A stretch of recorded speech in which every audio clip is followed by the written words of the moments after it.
Hi guys, welcome back to our channel Reveal GK. Now जैसा आपको पता है कि हमारी यहाँ पे सीएपीएफ की पीवाईक्यू की सीरीज चल रही है, जहाँ पे हम हर एक सब्जेक्ट के पिछले 10 साल के यहाँ पे पीवाईक्यूज को सॉल्व कर रहे हैं। जिसमें अभी तक हम लोग ने यहाँ पे साइंस सेक्शन तीनों सब्जेक्ट हमने यहाँ पे कवर कर लिए हैं, फिजिक्स, केमिस्ट्री, बायो। उसके बाद हमने यहाँ पे डिफेंस भी कवर कर लिया है, साथ ही साथ इकोनॉमिक्स। और हमारे यहाँ पे जो नेक्स्ट था हमारे यहाँ पे एंशिएंट हिस्ट्री और मिडिवल हिस्ट्री। ठीक है, ये सब हम यहाँ पे कवर कर चुके हैं। साथ ही साथ अभी हमने यहाँ पे हमारा सेकंड पार्ट होने वाला है मॉडर्न हिस्ट्री का। इससे पहले मैं ऑलरेडी यहाँ पे फर्स्ट पार्ट बना चुका हूँ। और हमारी यहाँ पे साथ ही साथ ज्योग्राफी की भी यहाँ पे पीवाईक्यू की यहाँ पे वीडियोस चल रही हैं। ठीक है, तो जैसा आपको यहाँ पे ऑलरेडी बता चुका हूँ कि यहाँ पे पीवाईक्यू आपके जो है यहाँ पे ज्योग्राफी के उसके 8 पार्ट में कंप्लीट होंगे। तो 4 पार्ट ऑलरेडी यहाँ पे आ चुके हैं। तो इसलिए हम लोग यहाँ पे बीच बीच में बाकी भी हम यहाँ पे कवर करते हुए चल रहे हैं। तो अभी यहाँ पे सिर्फ आपका यहाँ पे हिस्ट्री और ज्योग्राफी हमारा चल रहा है। जैसे यहाँ पे कंप्लीट होगा उसके बाद हमारे यहाँ पे पॉलिटी भी शुरू हो जाएगा। तो आपका लास्ट जो आपका सब्जेक्ट होगा यहाँ पे एग्जाम से पहले पीवाईक्यूज में, वो आपका यहाँ पे पॉलिटी रहने वाला है। तो अगर आप यहाँ पे पहली बार आए हो चैनल पे, तो प्लीज सब्सक्राइब कर देना, वीडियो को लाइक कर देना, जितना ज़्यादा हो सकता है इस वीडियो को शेयर कर देना, ताकि ज़्यादा से ज़्यादा लोगों तक पहुंच पाए। और अगर आपने अभी तक टेलीग्राम चैनल ज्वाइन नहीं किया तो ज्वाइन कर लेना, लिंक मैंने डिस्क्रिप्शन में डाल रखा है। वहाँ पे आपको ये सारी पीडीएफ देखने को मिल जाएंगी। साथ ही साथ अगर आपने एक भी वीडियो नहीं देख रखी है पहले की, ठीक है, कोई भी आपने वीडियो नहीं देख रखी है, तो एक ही प्लेलिस्ट में मैंने सारी वीडियो सीक्वेंस वाइज डाल रखी है, यहाँ पे सब्जेक्ट वाइज भी। तो आपको ईजिली यहाँ पे कहीं पे और अलग जाके यहाँ पे ढूंढने की जरूरत नहीं पड़ेगी, वहीं पे आपको सब मिल जाएंगी। तो उस पीडीएफ आपका उस प्लेलिस्ट का लिंक आपको डिस्क्रिप्शन और आई बटन पे मैं दे दूंगा, वहां जाके आप जरूर देख लेना। दूसरा, आपको यहाँ पे सीडीएस के भी पीवाईक्यू जरूर लगा के जाने, क्योंकि आपके यहाँ पे जो सिलेबस है वो ऑलमोस्ट सेम ही है। ठीक है, सेम ही आप मान सकते हो। और दूसरी चीज की दोनों ही एग्जाम आपका यूपीएससी लेता है, तो आपको दिखेगा कि जो आपके क्वेश्चन यूपीएससी सीडीएस में पूछे जाते हैं, उसी जो आपको वहाँ पे ऑप्शन दिए जाते हैं, उसी ऑप्शन के बेस में आपको सीएपीएफ में पूछ लेगा, या फिर सीएपीएफ में पूछा हुआ क्वेश्चन आपको सीडीएस में दिख सकता है। ठीक है, तो इसलिए आपको एज अ प्रैक्टिस आपको सीडीएस पीवाईक्यू भी जरूर लगाने हैं। तो चलो अब हम यहाँ पे शुरू कर लेते हैं। नाउ सबसे पहले हम लोग यहाँ पे 2016 में जो हमारे यहाँ पे मॉडर्न हिस्ट्री के क्वेश्चंस थे, उनको हम यहाँ पे सॉल्व कर लेते हैं। तो सबसे पहला क्वेश्चन आपको यहाँ पे दे रखा है कि which of the following statement about Varna Parichay amid 19th century Bengali text is और आर करेक्ट। ठीक है, तो यहाँ पे आपसे बोल रहा है बेसिकली यहाँ पे कि वर्ण परिचय के अकॉर्डिंग, जो कि एक आपका एक बंगाली टेक्स्ट था, उसके अकॉर्डिंग यहाँ पे क्या चीजें करेक्ट है या फिर नहीं है। ठीक है, आपको ये बताना है, पहचानना है करेक्ट कौन सा है बेसिकली। ठीक है, तो देखो सबसे पहली चीज आपको यहाँ पे फैक्ट दे रखा है, तो ये चीज याद रख लेना, वर्ण परिचय आपका एक बंगाली टेक्स्ट है, ये नोट डाउन कर लेना। दूसरा जो आपको यहाँ पे नोट डाउन करना है कि इसको लिखा किसने है। ठीक है, तो आपको यहाँ पे पता होगा, इस यहाँ पे इसको लिखा है ईश्वर चंद्र विद्यासागर ने। ठीक है, तो ईश्वर चंद्र विद्यासागर में यहाँ विद्यासागर ने यहाँ पे इस पर्टिकुलर आपकी जो आपकी बेसिकली यहाँ पे जो वर्ण परिचय है ना, ये आप ऐसे मान सकते हो, ये आपकी एक बुक होती है, स्मॉल बुक है, जिसके थ्रू यहाँ पे पढ़ाया जाता है, मतलब यहाँ पे बच्चों वगैरह को। ठीक है, तो इस तरीके से आप इसको मान सकते हो। ठीक है, तो यहाँ पे ये आपकी एक छोटी सी बुक है जो टीचिंग में यूज होती है, बच्चों को पढ़ाने में यूज होती है। ठीक, तो ये पॉइंट याद रख लेना। तो यहाँ पे इसको लिखा है ईश्वर चंद्र विद्यासागर में, ये आपका एक फैक्ट है जो आपको यहाँ पे अलग से याद रख लेना है। तो सीधे सीधे हमारे यहाँ पे जो पहली स्टेटमेंट है गलत हो जाएगी। ठीक है, तो ट्रिपल आर ने नहीं लिखी है। मैं मतलब ट्रिपल आर ज्यादातर यहाँ पे इजी रहता है मेरे लिए बोलना, वरना मैं राजा राम मोहन रॉय इतना बड़ा बोलूंगा। तो ट्रिपल आर ने इसको नहीं लिखा है, ईश्वर चंद्र विद्यासागर ने लिखा है। ठीक है, फिर दूसरा आपका यहाँ पे क्या दे रखा है कि it was the most widely use Bengali primer of the time. अब यहाँ पे ये एकदम करेक्ट स्टेटमेंट है। ठीक है, तो यहाँ पे देखो वही प्राइमर मतलब वही सेम चीज है जो मैंने आपको बोला कि छोटी सी एक बुक है जो यहाँ पे बेसिकली लिखी गई है टीचिंग के पर्सपेक्टिव से। ठीक है, तो पर्सपेक्टिव से किसके पर्सपेक्टिव से लिखी गई है? टीचिंग के पर्सपेक्टिव से लिखी है, बच्चों को पढ़ाने के लिए। ठीक है, रीड कैसे करना है ये सब देखने के लिए। अब अगर हम यहाँ पे थोड़ा डिस्कस कर लेते हैं ईश्वर चंद्र विद्यासागर जी के बारे में। ठीक है, तो देखो यहाँ पे ये आपके एक सोशल रिफॉर्मर है। ठीक है, कभी कभी ऐसे टर्मोलॉजीज भी आपसे पूछ लेता है, तो इसलिए मैं सारे टर्मोलॉजीज यहाँ पे आपको लिख के ही दे रहा हूँ। तो एक ये आपके सोशल रिफॉर्मर्स है, साथ ही साथ आपकी ये एजुकेशनिस्ट है। ठीक है, एजुकेशनलिस्ट। फिर ये आपके एक राइटर भी हैं। ठीक है, यहाँ से हमें पता ही चल रहा है ये तो। ठीक, फिर इसके अलावा अगर हम आगे बात करें तो यहाँ पे इन्होंने प्रोटेस्ट किया था यहाँ पे सती कल्चर के अगेंस्ट। ठीक है, तो यहाँ पे बेसिकली आप बोल सकते हो कि इन्होंने अपोज किया था किसको? सती को। ठीक है, ये आपको यहाँ पे याद रखना है। फिर इन्होंने स्टार्ट करी थी विडो रीमैरिज। ठीक है, तो यहाँ पे इन्होंने स्टार्ट करी थी विडो रीमैरिज। ठीक है, तो ये भी आपके लिए बहुत ज्यादा इंपॉर्टेंट पॉइंट है, इसको जितना ज्यादा आप अच्छे से यहाँ पे नोट डाउन करोगे तो अच्छा रहेगा। यहाँ पे मैं सही से भी लिख दे रहा हूँ। ठीक है, तो यहाँ पे इन्होंने स्टार्ट करी थी विडो रीमैरिज। ठीक है, तो यहाँ पे ये आई होप कि आपको समझ में आ रहा है। ठीक है, तो 3 पॉइंट हमारे यहाँ पे ये हो गए जो इनके अकॉर्डिंग मतलब इनके रिगार्डिंग करेक्ट है। ठीक, अब इसके अलावा अगर हम आगे बात करें तो ये इम्प्रूव कर रहे थे बेसिकली यहाँ पे गर्ल्स की एजुकेशन को, ठीक है। तो यहाँ पे ये खुद से इम्प्रूव भी कर रहे थे और इम्प्रूव करना भी चाहते थे, ठीक है, दूसरे यहाँ पे तरीकों से भी, ठीक है, मतलब दूसरों की हेल्प से। तो यहाँ पे इन्होंने काम किया था यहाँ पे गर्ल्स की एजुकेशन को इम्प्रूव करने में, ठीक है। तो ये चीज़ आपको यहाँ पे याद रखनी है, गर्ल्स के एजुकेशन में इन्होंने काम किया है, इम्प्रूव करने में इन्होंने यहाँ पे बहुत बड़ा रोल प्ले किया था। तो ये सब यहाँ पे इनके बारे में चीज़ें हैं जो आपको पता होना चाहिए, और जैसे जैसे अभी और भी चीज़ें आएंगी तो वो और भी हम यहाँ पे डिस्कस करते हुए चलेंगे, पर अभी के लिए एटलीस्ट ये आपको चार चीज़ें पता होनी चाहिए, और बाकी पांचवी चीज़ जो आपको क्वेश्चन में दे रखी है ये पता होना चाहिए, ठीक है। तो यहाँ पे अपना राइट आंसर क्या हो जाएगा, option number B, two only हमारे यहाँ पे करेक्ट आंसर हो जाएगा। नाउ अगले क्वेश्चन पे चलते हैं। तो इस पर्टिकुलर क्वेश्चन को अगर आप यहाँ पे ध्यान से देखोगे ना, तो यहाँ पे आपको दो टर्मिनोलॉजीज आपको देखने को मिल रही होंगी। एक है आपका यहाँ पे एंजेलिस, दूसरे हैं आपके यहाँ पे ओरिएंटलिस्ट, ठीक है। अब यहाँ पे ये जो क्वेश्चन है, आप ये बोल सकते हो बहुत यूनिक क्वेश्चन है और अच्छा क्वेश्चन है, ठीक है। अब यहाँ पे बेसिकली जिनके बारे में बात हो रही है ना, हम पहले उनके बारे में थोड़ा डिस्कस कर लेते हैं। तो सबसे पहले हम लोग यहाँ पे किसके बारे में डिस्कस करते हैं, सबसे पहले हम लोग यहाँ पे एंजेलिसिस्ट के बारे में हम लोग यहाँ पे पहले डिस्कशन कर लेते हैं। अब देखो इनको ना एक और नाम से जाना जाता था, और वो नाम क्या था आपका यहाँ पे, ऑक्सीडेंटलिस्ट, ठीक है। तो ये भी नाम आपको यहाँ पे याद रख लेना है, ऑसी डेंटिसिस्ट, ठीक है, डेंटिसिस्ट। तो ये चीज आपको यहाँ पे याद रखनी है। तो यहाँ पे ऑक्सीडेंटलिस्ट और एंजेलिसिस्ट, ठीक है। तो यहाँ पे बेसिकली ये दो नाम यहाँ पे आपको याद रखने हैं जिनको यहाँ पे जाना जाता था। अब यहाँ पे ये मतलब करते क्या थे, मतलब यहाँ पे आपसे यही पूछा जा रहा है कि इन दोनों, ये जो आपके दो ग्रुप्स हैं, इनके बीच में किस बेसिस पे डिबेट होती थी, ठीक है। तो देखो यहाँ पे अगर हम बात करते हैं सबसे पहले यहाँ पे एंजेलिस्ट वालों की, तो यहाँ पे ये जो आपके हैं, ये आपके यहाँ पे चाहते थे कि सिर्फ और सिर्फ इंग्लिश लिटरेचर प्रमोट हो, ठीक है। इंग्लिश लिटरेचर प्रमोट होनी चाहिए सिर्फ और सिर्फ। अच्छा, और यहाँ पे हम लोग दूसरे भी ले लेते हैं यहाँ पे, ताकि आपको साथ साथ थोड़ा बताते जाऊं मैं। दूसरे थे आपके यहाँ पे ओरिएंटलिस्ट।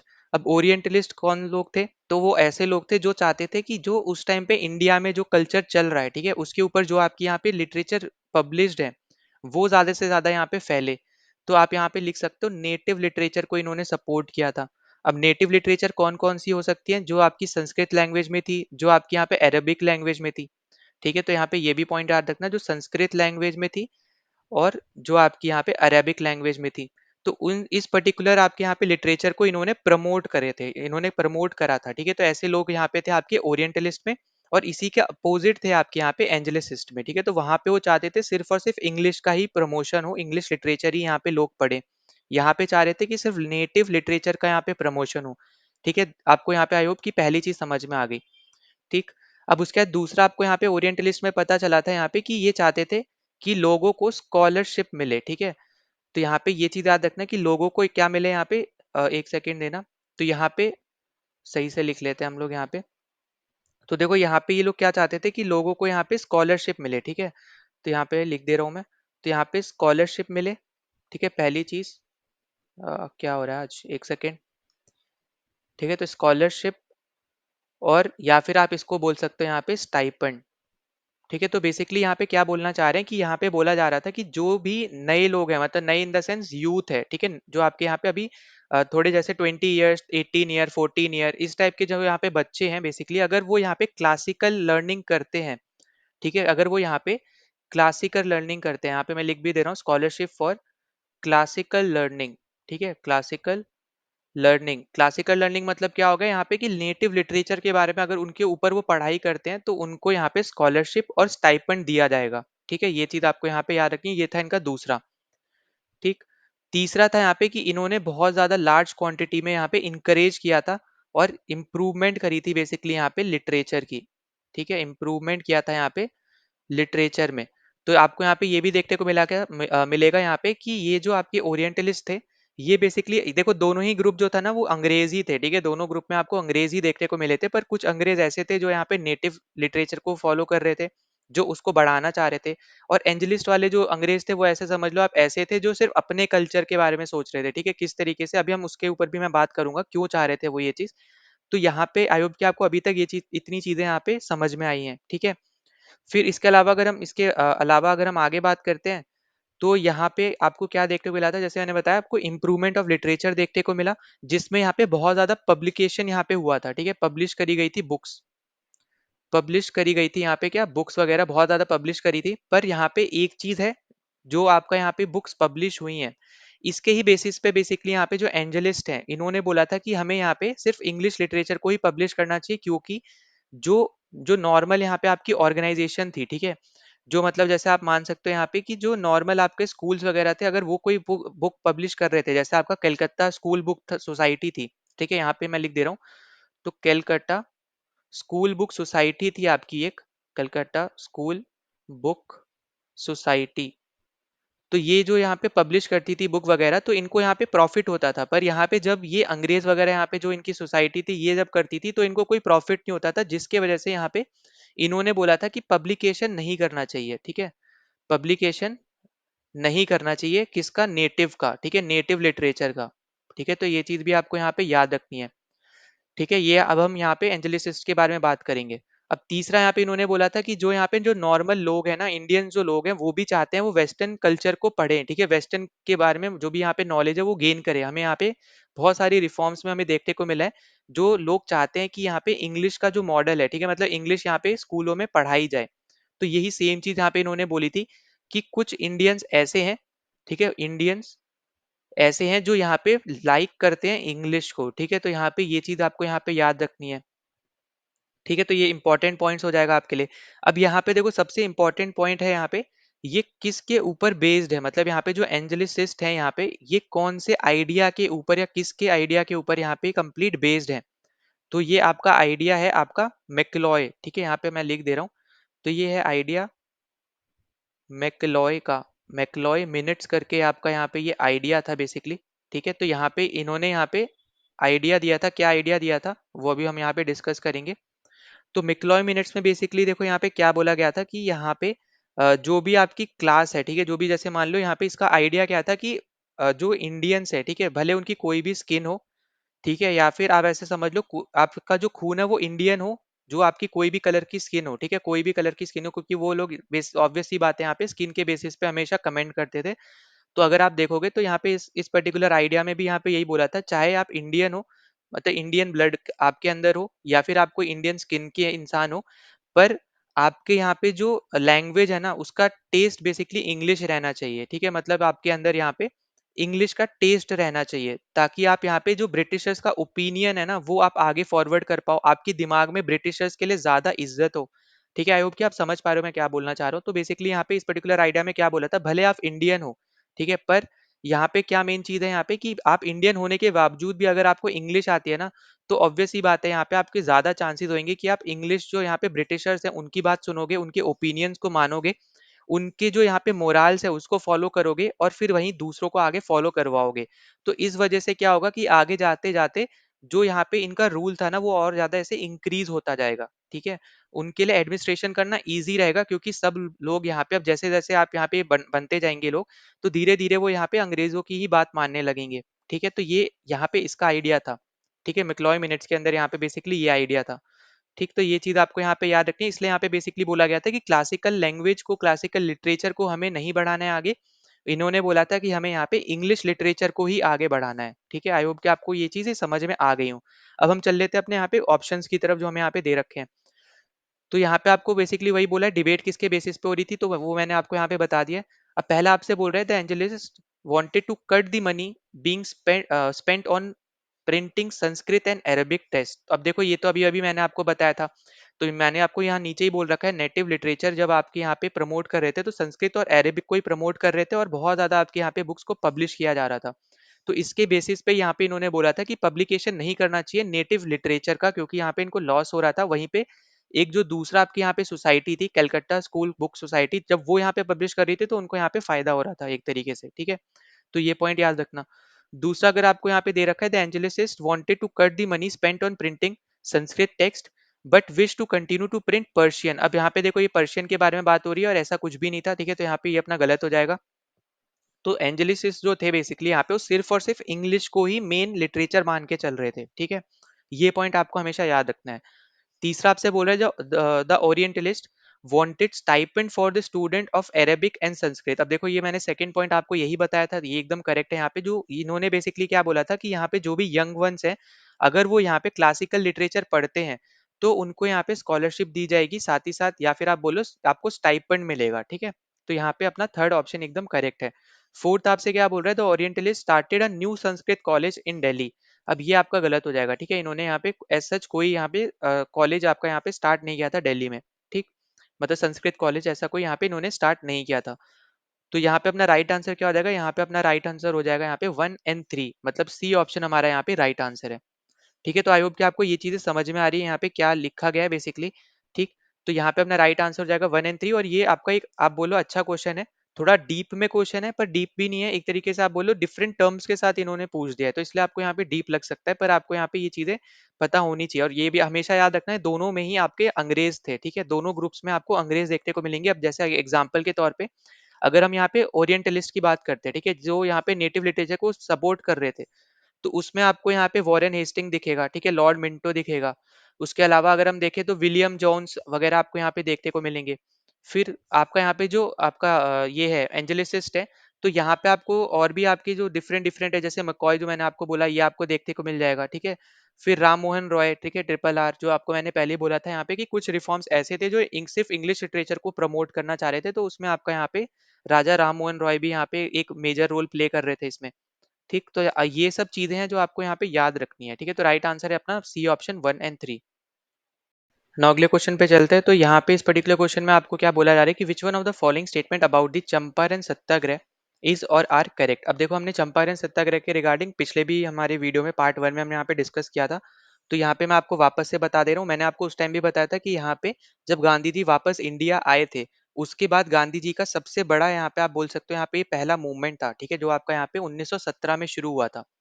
1917 में ये गांधी जी का पहला मूवमेंट था, ठीक है, ये भी आपको यहाँ पे याद रखना है। इसके बाद आपको यहाँ पे याद रखना है कि इसको हम लोग यहाँ पे फर्स्ट सिविल डिसोबीडियंट मूवमेंट के नाम से भी जानते हैं, ठीक है। तो ये भी पॉइंट आपके लिए इंपॉर्टेंट हो जाएगा कि इस पर्टिकुलर मूवमेंट को हम लोग यहाँ पे फर्स्ट सिविल डिसोबीडियंस मूवमेंट के नाम से भी हम इसको यहाँ पे जानते हैं, ठीक है। तो यहाँ पे ये इंपॉर्टेंट पॉइंट है, क्योंकि आपके यहाँ पे देखो मल्टीपल डिसोबीडियंस मूवमेंट हुए हैं, आखिरी में जाते जाते भी आपका यहाँ पे सिविल डिसोबीडियंट मूवमेंट हुआ था।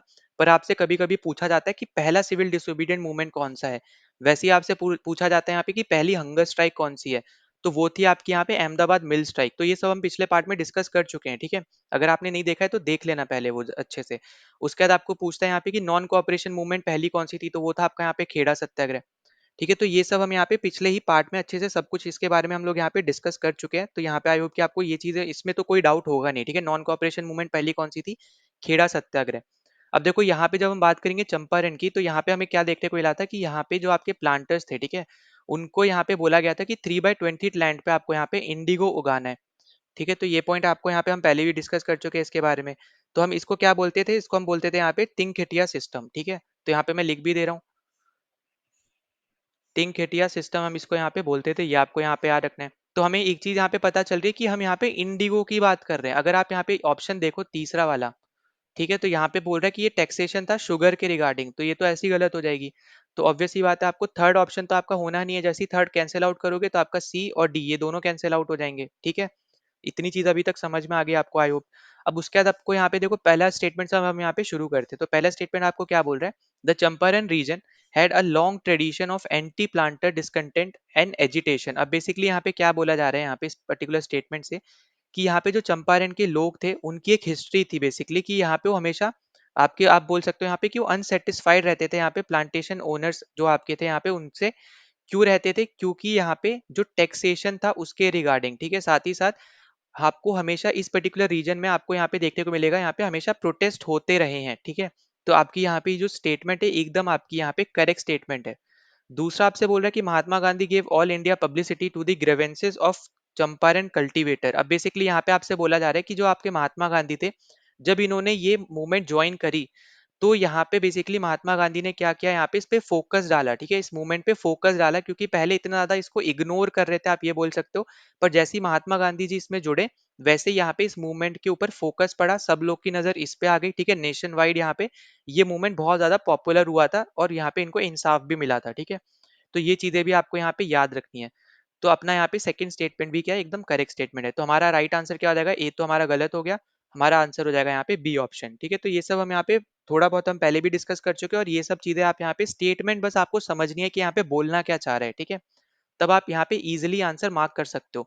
अब देखो, अगर मान लो आपको पहला स्टेटमेंट नहीं पता होता कि वो सही है या नहीं है, पर सेकंड तो आपके लिए पता होना बहुत ज्यादा इजी था, क्योंकि आपको पता है यहाँ पे कि महात्मा गांधी ने जब ज्वाइन किया था वो मूवमेंट, तो उसी के बाद से वो नेशन वाइड मूवमेंट बना था आपका। तभी जाके यहाँ पे सभी लोगों ने बेसिकली उस पर्टिकुलर मूवमेंट में यहाँ पे पार्ट लिया था। सभी मतलब ये नहीं पूरा कंप्लीट नेशन ने, मतलब मैक्सिमम लोगों ने इस पे पार्ट लिया था। तभी यहाँ पे गवर्नमेंट का फोकस भी इस मूवमेंट पे आया था, तभी इनको यहाँ पे इंसाफ भी मिला था, है ना। तो इस पर्टिकुलर पर्टिकुलर चीज से आप ये बोल सकते हो कि यहाँ, क्योंकि आपकी जो महात्मा गांधी है, इनकी पहली जो ये आउटिंग है, आप इस तरीके से बोल लो, पहली आउटिंग तो आपकी चलो हो गई वो हिंदू यूनिवर्सिटी वाली, पर यहाँ पे जो आपका मेन जो मूवमेंट है, जिनको पहला मूवमेंट है जो इनका, वो तो आपका यहाँ पे यही मूवमेंट है। और यहाँ पे ये पास हो गए थे, पास मतलब इन द सेंस कि यहाँ पे ये जो चाहते थे इन्होंने ये अचीव कर लिया था, ठीक है। इन्होंने यहाँ पे जो लोग हैं उनकी यहाँ पे मदद करी थी, तो इसलिए हमारा सेकंड ऑप्शन तो करेक्ट होना ही था। ठीक, तो उसके अलावा आपको यहाँ पे सीधे सीधे दिख जाता, जब सेकंड करेक्ट हो गया तो हमारा यहाँ पे बी ऑप्शन राइट आंसर होगा, क्योंकि थर्ड तो हम पहले एलिमिनेट कर चुके थे, शुगर से रिलेटेड आपका ये था नहीं, इंडिगो से रिलेटेड था। तो राइट आंसर अपना यहाँ पे बी ऑप्शन। नाउ अगले क्वेश्चन पे चलते हैं। तो इस पर्टिकुलर क्वेश्चन में आपको यहाँ पे पूछा जा रहा है, which of the following statement regarding the constituent assembly are correct. ठीक है, तो यहाँ पे कॉन्स्टिट्यूएंट असेंबली के अकॉर्डिंग आपके यहाँ पे कौन सी स्टेटमेंट करेक्ट है, आपसे ये पूछा जा रहा है। तो हमने देखो पॉलिटी में हम यहाँ पे इसके बारे में और अच्छे से डिस्कस करेंगे, पर अभी हम यहाँ पे सिर्फ जो आपको स्टेटमेंट दे रखी है उनके ऊपर हम यहाँ पे डिस्कशन करने वाले हैं। पॉलिटी में मैं आपको सब कुछ यहाँ पे बताऊंगा, जब भी आपका यहाँ पे कॉन्स्टिट्यूएंट असेंबली से यहाँ पे क्वेश्चन आएगा कि यहाँ पे, जैसे फॉर एग्जाम्पल आपको पता होगा यहाँ पे कि पहले आपके परमानेंट यहाँ पे प्रेसिडेंट कौन थे, राजेंद्र प्रसाद थे। पहले आपके एडवाइजर कौन थे, तो बी एन राव थे, ठीक है। फिर आपके वाइस प्रेसिडेंट कौन थे, एच सी मुखर्जी थे। तो ये सब हम और भी अच्छे से यहाँ पे डिस्कशन करेंगे, कब यहाँ पे इन्होंने फ्लैग को अडॉप्ट किया, कब इन्होंने यहाँ पे अपना नेशनल एंथम, नेशनल सॉन्ग वगैरह अडॉप्ट किया। तो सब हम यहाँ पे पॉलिटी में अच्छे से डिस्कस करेंगे, पर अभी यहाँ पे आपको बस ऊपर ऊपर से ये चीज पता होना चाहिए कि कॉन्स्टिट्यूएंट असेंबली में ये बेसिकली किस चीजों के ऊपर यहाँ पे बेस थी, कैसे बना था, ये सब पता होना चाहिए बस, ठीक है। तो यहाँ पे अगर हम आगे बात करते हैं, तो देखो पहला स्टेटमेंट आपको क्या बोल रहा है कि it was not based on adult franchise, ठीक है। अब यहाँ पे अगर हम इसके रिगार्डिंग बात करें, तो ये आपकी स्टेटमेंट आपकी एकदम करेक्ट है, ठीक है। तो यहाँ पे जो आपकी ये असेंबली है, ये आपकी एडल्ट फ्रेंचाइज के ऊपर यहाँ पे बेस्ड नहीं है, ये आपको यहाँ पे याद रख लेना है। अब यहाँ पे दूसरा पॉइंट आपको क्या याद रखना है कि यहाँ पे आपके जो इलेक्शंस थे, ठीक है, मतलब यहाँ पे जो मेंबर्स थे यहाँ पे कॉन्स्टिट्यूएंट असेंबली के, वो आपके इलेक्ट कैसे होते थे, तो वो आपके इलेक्ट हो रहे थे प्रोविंशियल असेंबली से। मतलब यहाँ पे आप बोल लो कि इनडायरेक्ट आपका यहाँ पे इलेक्शंस थे, उसके थ्रू यहाँ पे वो इलेक्ट होके आ रहे थे, कोई डायरेक्ट इलेक्शन नहीं था। तो इसलिए हमारे यहाँ पे दूसरा ऑप्शन यहाँ पे क्या हो जाएगा, गलत हो जाएगा, ठीक है। डायरेक्ट इलेक्शन नहीं था वो, बेसिकली आपकी जो प्रोविंस में यहाँ पे कोई भी प्रोविंस में जो इलेक्शन में मतलब असेंबली थी, ठीक है, प्रोविंस की कोई भी असेंबली थी, जैसे प्रेजेंट में अगर हम देखें तो स्टेट में स्टेट लेजिस्लेचर जैसे होता है, तो आपको पता है कि ब्रिटिश के टाइम में स्टेट को वो लोग प्रोविंस बोलते थे। तो उस प्रोविंस में यहाँ पे जो भी आपका लेजिस्लेचर था, ठीक है, जो भी असेंबली थी, तो वहां से बेसिकली यहाँ पे वो इलेक्ट होके आ रहे थे। तो हम यहाँ पे उनको डायरेक्ट नहीं बोल सकते, जैसे आपके राज्यसभा में सिलेक्ट होके जाते हैं ना, उस तरीके से आप इसको समझ सकते हो, ठीक है। उसके बाद तीसरा आपसे बोल रहा है कि it was a multi party body. अब ये आपकी मल्टी पार्टी बॉडी भी नहीं थी, जैसे हमें पता है कि कॉन्स्टिट्यूएंट असेंबली जो आपकी एक बॉडी थी जिसके अंदर मल्टीपल कमिटीज फॉर्म हुई थी, अलग अलग चीजों को ज्यादा सेटअप करने के लिए। एक तरीके से आप जैसे फॉर एग्जांपल आपको पता होगा जो आपकी यहाँ पे ड्राफ्टिंग कमेटी थी, ठीक है, जो आपके यहाँ पे कॉन्स्टिट्यूशन से रिलेटेड थी, तो उसके हेड कौन थे, जैसे बी आर अम्बेडकर थे, तो ये आपकी एक कमेटी हो गई। फिर दूसरी आपकी कमेटी थी यूनियन पावर कमेटी, जिसके हेड थे यहाँ पे जवाहरलाल नेहरू। तो ऐसी ही आपकी यहाँ पे मल्टीपल कमिटीज थी, और ये आपकी एक अंदर आती थी बेसिकली यहाँ पे कॉन्स्टिट्यूएंट असेंबली के अंदर, ठीक है। जो भी आपकी मल्टीपल कमिटीज बनी थी, ये सब एक ही असेंबली के अंदर आती थी, वो था आपका यहाँ पे कॉन्स्टिट्यूएंट असेंबली। तो हमें यहाँ पे ये नहीं बोल सकते कि मल्टीपल पार्टी बॉडी थी, ऐसा नहीं है। एक ही आपकी यहाँ पे पार्टी बॉडी है, और उसमें आपके यहाँ पे मल्टीपल कमिटीज आती हैं, ठीक है। तो हमारे यहाँ पे थर्ड गलत हो जाएगा और फोर्थ सही हो जाएगा। तो हमारा राइट आंसर क्या हो जाएगा, 1 और 4, ठीक है। तो सी ऑप्शन हमारा यहाँ पे करेक्ट आंसर हो जाएगा। तो आई होप कि आपको ये चीज समझ में आई है जो मैंने आपको यहाँ पे बताई है, कि एडल्ट फ्रेंचाइज के ऊपर ये बेस्ड नहीं है, डायरेक्ट इलेक्शन नहीं थे, इनडायरेक्ट इलेक्शन आप इनको बोल सकते हो, क्योंकि वो यहाँ पे प्रोविंस के यहाँ पे लेजिस्लेचर से, या फिर आप बोलो प्रोविंस की असेंबली से वो इलेक्ट होके आ रहे थे। मल्टी पार्टी बॉडी नहीं है, एक ही बॉडी है, उसमें मल्टीपल आपकी कमिटीज हैं, ठीक है। आपका यहाँ पे एक ही आपकी यहाँ पे वो बॉडी बनी है, और उसमें आपकी कमिटीज हैं, ठीक है। तो ये आपको यहाँ पे इस तरीके से याद रख लेना है, ठीक है। तो सी ऑप्शन हमारा यहाँ पे राइट आंसर हो जाएगा। नाउ अगले क्वेश्चन पे चलते हैं। तो यहाँ पे आपसे क्या बोला जा रहा है कि which one of the following is not a characteristic of a permanent settlement. अब यहाँ पे हमने पिछले वीडियो में यहाँ पे डिस्कस किया परमानेंट सेटलमेंट के बारे में भी, तो यहाँ पे आपसे वापस से क्वेश्चन पूछा गया है। तो देखो ये जो आपका सेटलमेंट है, ये बेसिकली आपका रिलेट करता है यहाँ पे लैंडलॉर्ड्स से, ठीक है। लैंडलॉर्ड्स बोल लो, या फिर इनको ही हम लोग बोलते हैं जमींदार, ठीक है।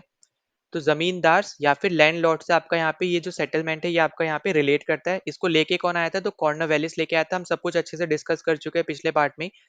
तो यहाँ पे मैंने आपको कुछ रीजंस भी बताए थे। वहाँ पे आपसे पूछा गया था कि क्यों ये आपका दूसरे रीजन्स में नहीं फैला था, क्योंकि सबसे पहले तो आपका बंगाल में ही आ गया था। उसके बाद आपसे बेसिकली पूछा जा रहा था कि क्या इश्यूज थे, वहाँ पे आपसे पूछा गया था उस क्वेश्चन में, जो कि आपका ये नहीं फैला था दूसरे रीजन में, ठीक है। तो हमने वहाँ पे देखा था कि यहाँ पे क्या हुआ था कि जो आपका परमानेंट सेटलमेंट जो यहाँ पे ये लेकर आए थे, तो इन्होंने एक बीच में जमींदार खड़ा कर दिया था। इससे क्या हो रहा था कि जमींदार को कंप्लीट अथॉरिटी मिल गई थी कि अब ये यहाँ पे रेवेन्यू कलेक्ट कर सकता है फार्मर्स से, मतलब पीजेंट्स वगैरह से। अब यहाँ पे इसका काम होगा कि ये रेवेन्यू कलेक्ट करेगा और फिर ये आगे जाके जो आपकी ब्रिटिश गवर्नमेंट है उसको ये देगा, ठीक है। आपकी जो कंपनी है बेसिकली ईस्ट इंडिया कंपनी, उसको यहाँ पे ये देगा। तो हमारा पहला ऑप्शन तो एकदम करेक्ट है कि the permanent settlement vested land ownership rights in the zamindar. तो यहाँ पे ये तो हो गया एकदम करेक्ट, ठीक है, जो अभी मैंने आपको यहाँ पे जैसे समझाया। अब दूसरा पॉइंट आपसे यहाँ पे देखो क्या बोला जा रहा है यहाँ पे, अगर हम अच्छा यहाँ पे बी की जगह पहले सी कर लेते हैं, ठीक है। तो सी आपसे बोल रहा है the burden of the high revenue assessment was shifted to the peasant under the permanent settlement. अब ऐसा क्यों हुआ था? क्योंकि मैंने आपको एक रीजन बताया था कि यहाँ पे क्या हो रहा था कि जब यहाँ पे इन्होंने ये सेटलमेंट करा, ठीक है, उसके बाद जमींदार की यहाँ पे इनकम बढ़ने लग गई थी और कंपनी की इनकम यहाँ पे ऑलमोस्ट मान लो बहुत हल्के हल्के बढ़ रही थी या फिर एकदम सेम लेवल पे थी, ठीक है। तो इस पर्टिकुलर आपकी यहाँ पे सेटलमेंट से कंपनी को कोई फायदा नहीं हो रहा था, मतलब ईस्ट इंडिया कंपनी को कोई यहाँ पे फायदा नहीं हो रहा था, पर यहाँ पे जो आपकी जमींदार है उनका रेवेन्यू बहुत ज्यादा बढ़ता जा रहा था। तो इसलिए आपसे यहाँ पे बोला जा रहा है, और इससे ये ऐसा क्यों बढ़ रहा था, क्योंकि यहाँ पे जो रेवेन्यू टैक्स वगैरह है वो यहाँ पे आप सीधे सीधे समझ सकते हो यहाँ पे कि जो आपके यहाँ पे फार्मर्स है उनके ऊपर यहाँ पे ये सब डेप्थ यहाँ पे लग जा रही थी, ठीक है। तो वो यहाँ पे या तो उनकी फसल खराब हो रही थी, तो इसलिए अब वो यहाँ पे एक आप ये बोल सकते हो कि वो पैसे नहीं दे पा रहे थे, ठीक है। ज़्यादा से ज़्यादा उनको रेवेन्यू देना था, अगर वो यहाँ पे फसल बेच के भी अगर वो पैसे कमा रहे हैं तो उनको ज़्यादा से ज़्यादा रेवेन्यू देना पड़ रहा था, क्योंकि अब ज़मींदार भी अपना हिस्सा उसमें ढूंढ रहा था। पहले क्या था, सिर्फ वो यहाँ पे गवर्नमेंट को दे रहा था। अब गवर्नमेंट ने जब अपना यहाँ पे ज़मींदार भी यहाँ पे बीच में खड़ा कर दिया, तो अब यहाँ पे गवर्नमेंट का शेयर भी है और ज़मींदार का शेयर भी है। तो अब यहाँ पे जो कंप्लीट रेवेन्यू है वो बेसिकली उसको अब ज्यादा देना पड़ रहा था, ठीक है। तो इसलिए हमारा यहाँ पे सी ऑप्शन करेक्ट है। डी आपसे क्या बोल रहा है, the condition of the actual cultivator of the land declined under permanent settlement. अब ये भी आपका एकदम करेक्ट है, वही सेम रीजन से कि जब आपका यहाँ पे रेवेन्यू हाई हो जाएगा तो ऑब्वियस सी बात है कि अब जो यहाँ पे लोग पहले कल्टीवेट कर पा रहे थे इजीली लैंड को, जहां से वो अर्निंग कर पा रहे थे, अब वो अर्निंग नहीं कर पाएंगे। तो ऑब्वियस सी बात है अब यहाँ पे आपके धीरे धीरे जो फार्मर्स है, जो पीजेंट्स है बेसिकली यहाँ पे, वो डिक्लाइन करते रहेंगे, ठीक है। तो इसकी वजह से भी यहाँ पे जो कंपनी है उसको लॉस हो रहा था, ठीक है। इतना ज्यादा लॉस नहीं बोल सकते हैं, पर यहाँ वहां पे लॉस हो रहा था क्योंकि यहाँ पे नंबर ऑफ कल्टीवेटर्स रिड्यूस होते जा रहे थे, ठीक है। तो हमारा यहाँ पे तीनों स्टेटमेंट अभी तक जो हमने देखी एकदम करेक्ट है। अब यहाँ पे जो आपकी एक बची है यही आपकी गलत है, तो यही हमारा यहाँ पे आंसर हो जाएगा, ठीक है। तो ये गलत स्टेटमेंट है, हमसे गलत पूछा है इसलिए मैंने गलत लगाया है, और क्योंकि गलत पूछा है तो यही हमारा यहाँ पे आंसर है, ठीक है। तो दोनों जहाँ पे मैं मार्क करता हूँ ना उसका अलग मतलब है। पीछे जो मैं यहाँ पे मार्क कर रहा हूँ इसका मतलब है कि क्या ये स्टेटमेंट सही है या फिर नहीं है, और आगे जो यहाँ पे मैं टिक कर रहा हूँ बेसिकली यहाँ पे आंसर आप मानोगे, ठीक है। तो अगर आप यहाँ पे देखो तो आपको क्या दे रखा है, the permanent settlement continue to pay attention to the customary occupancy rights of peasants. अब देखो इस पर्टिकुलर सेटलमेंट से ना ये तो हमें पता चल रहा है कि जब उन्होंने यहाँ पे जमींदार को यहाँ पे बीच में लाया, तो उसके बाद अब यहाँ पे जो कंप्लीट अथॉरिटी थी ना वो अब जमींदार की हो गई थी, ठीक है। तो यहाँ पे ईस्ट इंडिया कंपनी का कोई अथॉरिटी नहीं थी रेवेन्यू कलेक्ट करने की भी बोल लो या फिर आप बोल लो कोई भी राइट के रिगार्डिंग। तो हम यहाँ पे ये नहीं बोल सकते कि यहाँ पे इन्होंने कोई भी अटेंशन दिया होगा, ठीक है। तो ये अपना इसलिए हमारा ये आंसर क्या हो जाएगा, यहाँ पे करेक्ट हो जाएगा। ये आपकी स्टेटमेंट गलत है क्योंकि इन्होंने कंप्लीट अथॉरिटी तो यहाँ पे जमींदार को दे दी थी। तो अब यहाँ पे इन्होंने एज सच कोई यहाँ पे जो आपका यहाँ पे अटेंशन है ये इन्होंने यहाँ पे नहीं दी थी आपके पीजेंट्स को या फिर कल्टीवेटर्स को, ठीक है। तो इसलिए हमारे ये ऑप्शन मतलब ये सेकंड स्टेटमेंट गलत है और यही हमारे यहाँ पे आंसर हो जाएगा। नाउ अगले क्वेश्चन पे चलते हैं। तो इस पर्टिकुलर क्वेश्चन में आपसे बोला है यहाँ पे कि which of the following is और are characteristics of the ryotwari system. अब देखो यहाँ पे जो आपका रोटवारी सिस्टम है इसको इंट्रोड्यूस किया था आपके यहाँ पे थॉमस मुनरो ने, तो यहाँ पे एकदम करेक्ट स्टेटमेंट है। और ये आपके यहाँ पे गवर्नर थे, ठीक है। गवर्नर कौन से आपके यहाँ पे प्रोविंस के थे, तो ये थे आपके यहाँ पे गवर्नर ऑफ मद्रास, ठीक है। तो ये इंपॉर्टेंट पॉइंट है जो आपको यहाँ पे याद रखना है, और ये आपका यहाँ पे 1820 के टाइम का यहाँ पे हम बात कर रहे हैं, ठीक है। अब यहाँ पे जो मेजर रीजन है बेसिकली यहाँ पे जहाँ पे भी आपका रवियटवारी सिस्टम आया था उसमें आपका आ जाता है जैसे मद्रास आ गया, ठीक है। मद्रास के बाद आपका यहाँ पे बॉम्बे आ गया, ठीक है। बॉम्बे के बाद आपके यहाँ पे कुछ पार्ट्स आ गए असम के, ठीक है। असम के बाद आपका यहाँ पे कुर्ग आपकी यहाँ पे एक प्रोविंस थी वहां हो गया, ठीक है। तो ये सब आपके यहाँ पे ये सब प्रोविंसेस वगैरह हैं जहाँ पे रोटवारी सिस्टम आपका यहाँ पे इम्प्लीमेंट हुआ था, ठीक है। तो ये याद रखना, सबसे पहले लाया कौन था, गवर्नर ऑफ मद्रास जिनका नाम है थॉमस मुनरो। 1820 के अराउंड यहाँ पे लाए थे। और ये सब आपकी प्रोविंसेस हैं जहाँ पे ये चीज़ हुई थी। अब ये जो आपके सिस्टम है ये कंप्लीट अपोजिट है आपका परमानेंट सेटलमेंट से, ठीक है। परमानेंट सेटलमेंट उसमें आपका क्या था, बीच में जमींदार आ गया था। यहाँ पे क्या था कि अब यहाँ पे जो आपकी जो ओनरशिप है ना जमीन की, वो अब यहाँ पे फार्मर्स को दे दी थी, ठीक है। मतलब यहाँ पे पीजेंट्स के हाथ में थी कि अब वो यहाँ पे रियल ओनर है, ओरिजिनल ओनर अब यहाँ पे वो पीजेंट्स है, जमींदार नहीं है। पहली चीज। दूसरी चीज कि यहाँ पे ये जो सिस्टम है ये इसलिए ही लाया गया था ताकि हम यहाँ पे बेसिकली जो बीच में इंटरमीडिएटरीज है ना, जो यहाँ पे अपना शेयर ले रहे हैं, ठीक है। जमीन जैसे आपका परमानेंट सेटलमेंट में क्या हो रहा था कि ईस्ट इंडिया कंपनी का भी एक शेयर था, जमींदार का भी एक खुद का शेयर था। तो इसकी वजह से यहाँ पे हाई तो रेवेन्यू जा रहा था, पर ईस्ट इंडिया कंपनी को फायदा नहीं हो रहा था, रेवेन्यू वाले को फायदा हो रहा था, जो है आपका यहाँ पे जमींदार। और फार्मर्स का तो नुकसान ही नुकसान था, क्योंकि उनको हाई रेवेन्यू देना पड़ रहा था।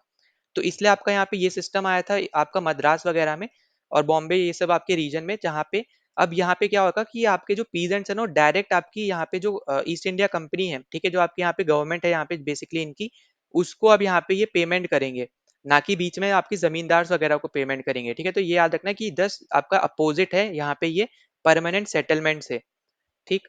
तो यहाँ पे अपना क्या हो जाएगा यहाँ पे कि it was meant to reduce intermediaries, तो एकदम करेक्ट है। मतलब इंटरमीडिएट मतलब यहाँ पे हो गया, जैसे जमींदार आपका परमानेंट सेटलमेंट में है तो यहाँ पे जमींदार को अलग रख दिया। अब पीजेंट्स और गवर्नमेंट इन दोनों के आपस में डायरेक्ट अब यहाँ पे बातचीत होगी, ठीक है।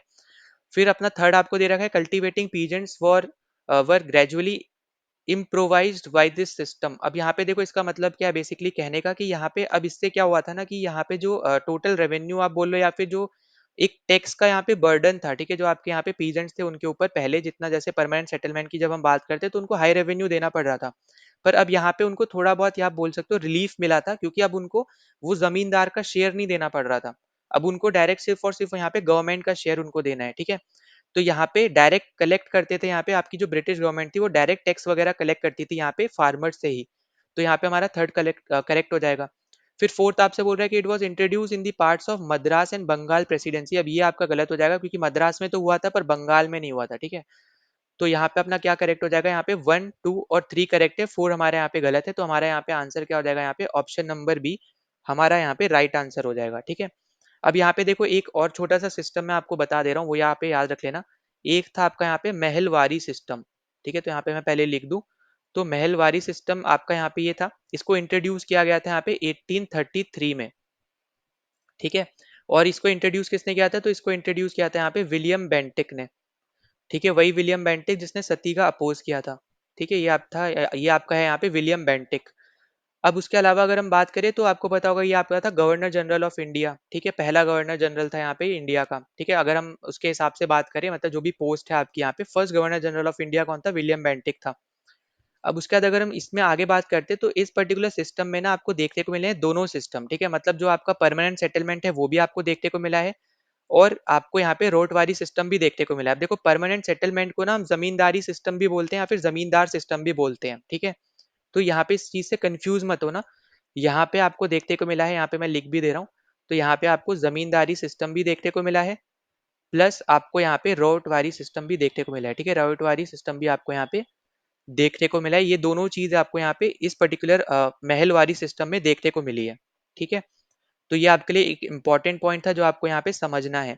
पर यहाँ पे ये इंपॉर्टेंट पॉइंट है, जो एक और चीज आपको समझनी है कि यहाँ पे भी जो ओनरशिप है ना वो आपके फार्मर्स की ही है, ठीक है। तो फार्मर्स के पास ही ओनरशिप राइट्स वगैरह फार्मर्स के पास है, जो आपको यहाँ पे रॉयटवारी सिस्टम में देखने को मिल रहा है। तो ये वाले पार्ट में आपका सिमिलर है ये महलवारी सिस्टम, ठीक है। पर यहाँ पे आपको दोनों सिस्टम देखने को मिलेंगे, ये पॉइंट आपके लिए इंपॉर्टेंट है, ठीक। तो यहाँ पे अपना राइट आंसर क्या हो जाएगा, यहाँ पे ऑप्शन नंबर भी हमारा यहाँ पे राइट आंसर है।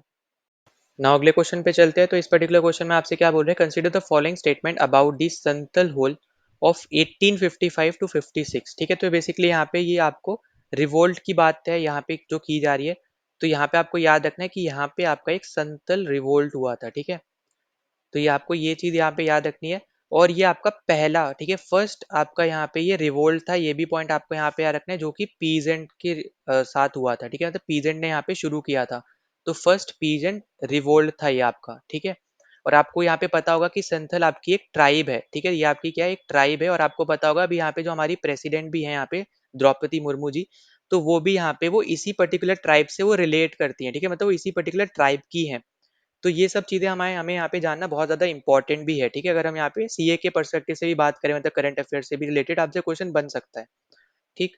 तो यहाँ पे आपका यहाँ पे ये पहली पीजन मूवमेंट थी जो आपकी यहाँ पे हुई थी मिड 19th सेंचुरी में। पर यहाँ पे ये इकलौती नहीं थी, ये भी आपको यहाँ पे याद रखना है, क्योंकि इसके अलावा भी आपकी बहुत ज़्यादा ऐसी मूवमेंट्स हुई थी, जैसे आपकी भिल रिवोल्ट हुआ था, माइसोर रिबेलियन हुआ था, फिर आपका महिपाला अपराइजिंग हुआ था, ठीक है? केरला वगैरह में। तो यहाँ पे आप बोल सकते हो कि सिर्फ ये अकेली यहाँ पे रिबेलियन या फिर रिवोल्ट नहीं थी, इसके अलावा भी आपकी यहाँ पे रिवोल्ट्स वगैरह हुई थी 19th सेंचुरी में। तो इसलिए हमारा यहाँ पे फोर्थ ऑप्शन तो हमारा गलत होने वाला है, क्योंकि इन्होंने बोल दिया यहाँ पे कि it was the only major rebellion, ठीक है? तो ओनली नहीं है, इसके अलावा भी बहुत सी हुई हैं और सारी आपकी यहाँ पे मेजर भी थी, ठीक है? कुछ कुछ तो आप यहाँ पे डायरेक्ट सी ऑप्शन हटा सकते हो, क्योंकि फोर्थ आपको सिर्फ सी ऑप्शन में दिया है। अब उसके बाद अगर हम आगे बात करते हैं, तो देखो पहला ऑप्शन आपसे बोल रहा है the Santhals were in a desperate situation as tribal lands were leased out. अब बेसिकली यहाँ पे क्या बोला जा रहा है यहाँ पे, तो यहाँ पे क्या हुआ था बेसिकली, आपका यहाँ पे आपको सबसे पहले तो स्टोरी पता होना चाहिए कि इन्होंने रिवोल्ट क्यों किया, है ना? तो बेसिकली आपके यहाँ पे जो ब्रिटिशर्स वगैरह थे, तो इन्होंने यहाँ पे जो आपके ट्राइबल ग्रुप था, इसको ये बोला था कि आप यहाँ पे एग्रीकल्चर शुरू करो, ठीक है? मतलब सेटल होके आप एग्रीकल्चर शुरू करो, ताकि वो ब्रिटिशर्स बेसिकली वहां से रेवेन्यू कमा पाए। तो जब यहाँ पे उस पर्टिकुलर चीज के लिए जो आपके यहाँ पे ये ट्राइब है ये मान गई थी, तो उसके बाद ब्रिटिशर्स ने क्या किया कि एक पर्टिकुलर एक बहुत बड़ा सा एरिया, मान लो यहाँ पे ये पूरा एक फॉरेस्ट है, ठीक है? और यहाँ पे मान लो ये यहाँ पे कहीं और जगह भी कहीं रहते हैं, तो इन्होंने बोला कि आप एक पर्टिकुलर एरिया में सेटल होके आप एग्रीकल्चर करो। तो इन्होंने यहाँ पे हाँ कर दी, इन्होंने मान लिया इस बात को। पर इनको ये नहीं पता था कि यहाँ पे ये अब यहाँ पे डिमार्केशन कर देंगे। डिमार्केशन मतलब है कि अब यहाँ पे एक बाउंड्री जैसी बना देंगे कि यहाँ पे इतने ही एरिया में आपके यहाँ पे संथल्स वगैरह यहाँ पे रहेंगे, ठीक है? जो आपका यहाँ पे जो भी कुछ होगा वो यहाँ पे इनकी इतनी सी ही एरिया है, बाकी आपका कंप्लीट जो फॉरेस्ट है वो बेसिकली अब यहाँ पे गवर्नमेंट के पास आ गया, ठीक? अब यहाँ पे बेसिकली हुआ क्या, इस पर्टिकुलर वजह की वजह, मतलब इस पर्टिकुलर चीज की वजह से यहाँ पे इन्होंने कर दिया यहाँ पे रिवोल्ट शुरू, ठीक है?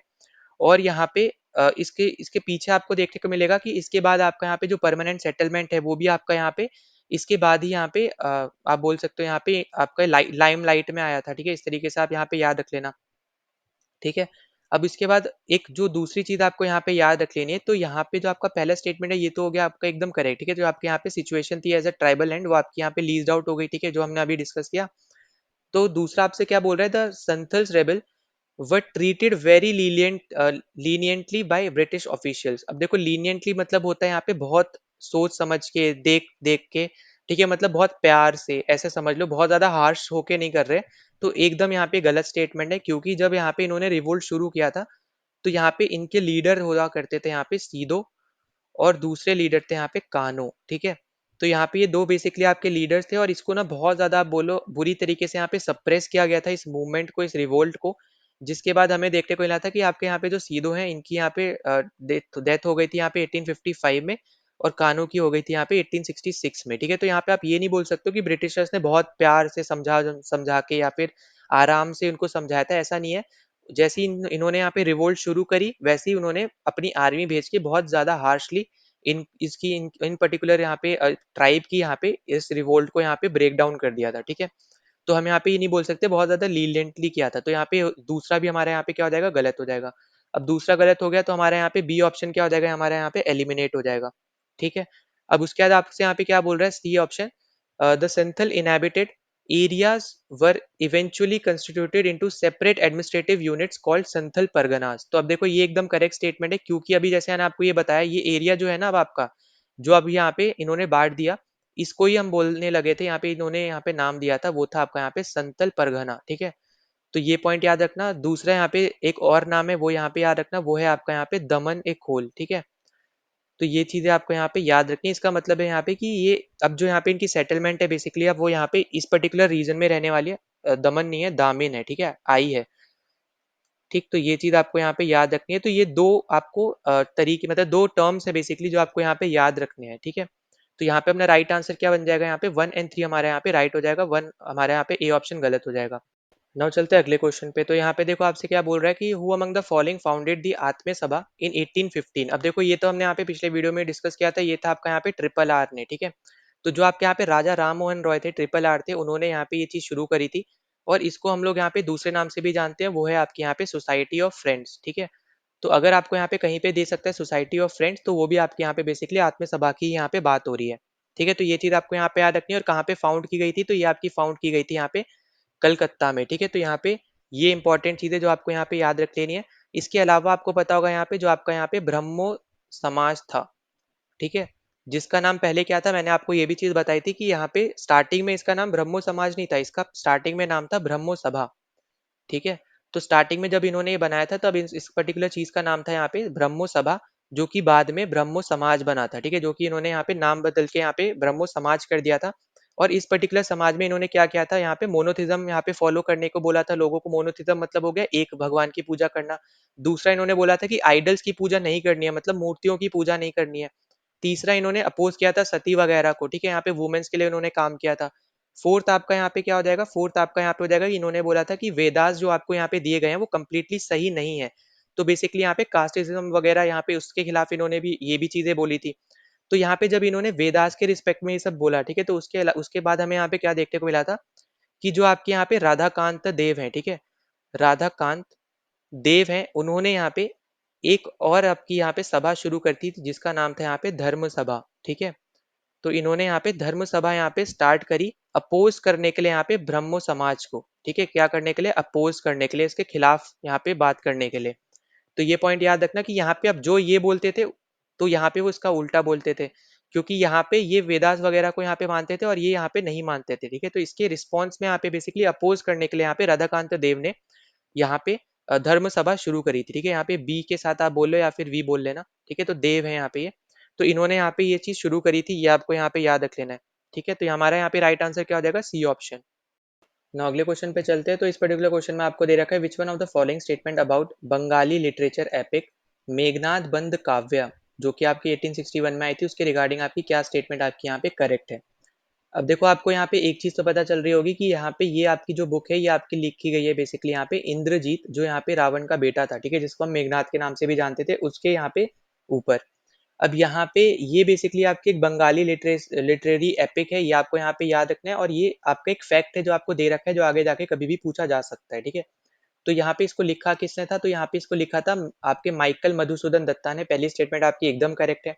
दूसरा पॉइंट हमेशा याद रखना कि यहाँ पे आपको दोनों ही आपके जो ट्रेडिशन है बेसिकली हिंदुज्म और आपके जैनिज्म में यहाँ पे जो ट्रेडिशन है रामायणा के, ठीक है, दोनों ही से आपका यहाँ पे आप बोल सकते हो कि आपको ये चीज देखने को मिल जाएगी। तो यहाँ पे इस बुक के अंदर जो आपको देखने को मिल रहा है वो आपके जैन ट्रेडिशंस और आपके हिंदू ट्रेडिशन दोनों में यहाँ पे मेंशन है। जैसे आपको तो पता है यहाँ पे जो आपका हिंदू ट्रेडिशन है वो बेसिकली आपको देखने को मिलता है यहाँ पे रामायणा में। ठीक है, तो जैन ट्रेडिशन की अगर हम बात करें तो यहाँ पे आपको रामायणा का एक और आप बोल सकते हो यहाँ पे जैन वर्जन आपको देखने को मिलता है। तो यहाँ पे मैं लिख भी दे रहा हूँ।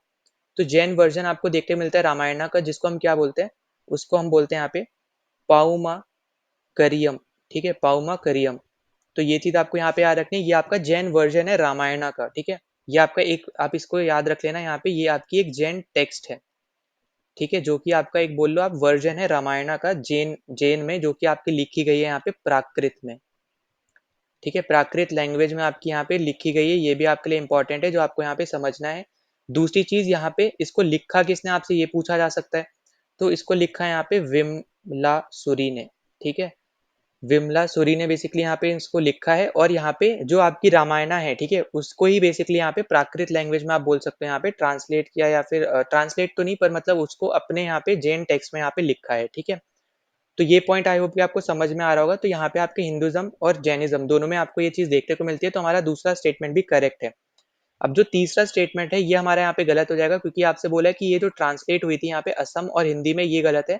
ये सिर्फ आपकी ट्रांसलेट हुई थी यहाँ पे इंग्लिश में। ठीक है, मतलब यहाँ पे मत समझना रामायणा की बात कर रहा हूँ, नहीं, मैं यहाँ पे बात कर रहा हूँ यहाँ पे आपके यहाँ पे मेघनाद बंद काव्या की। ठीक है, तो मेघनाद बंद काव्या आपकी इंग्लिश में ट्रांसलेट हुई थी, हिंदी और असमीज में नहीं हुई थी।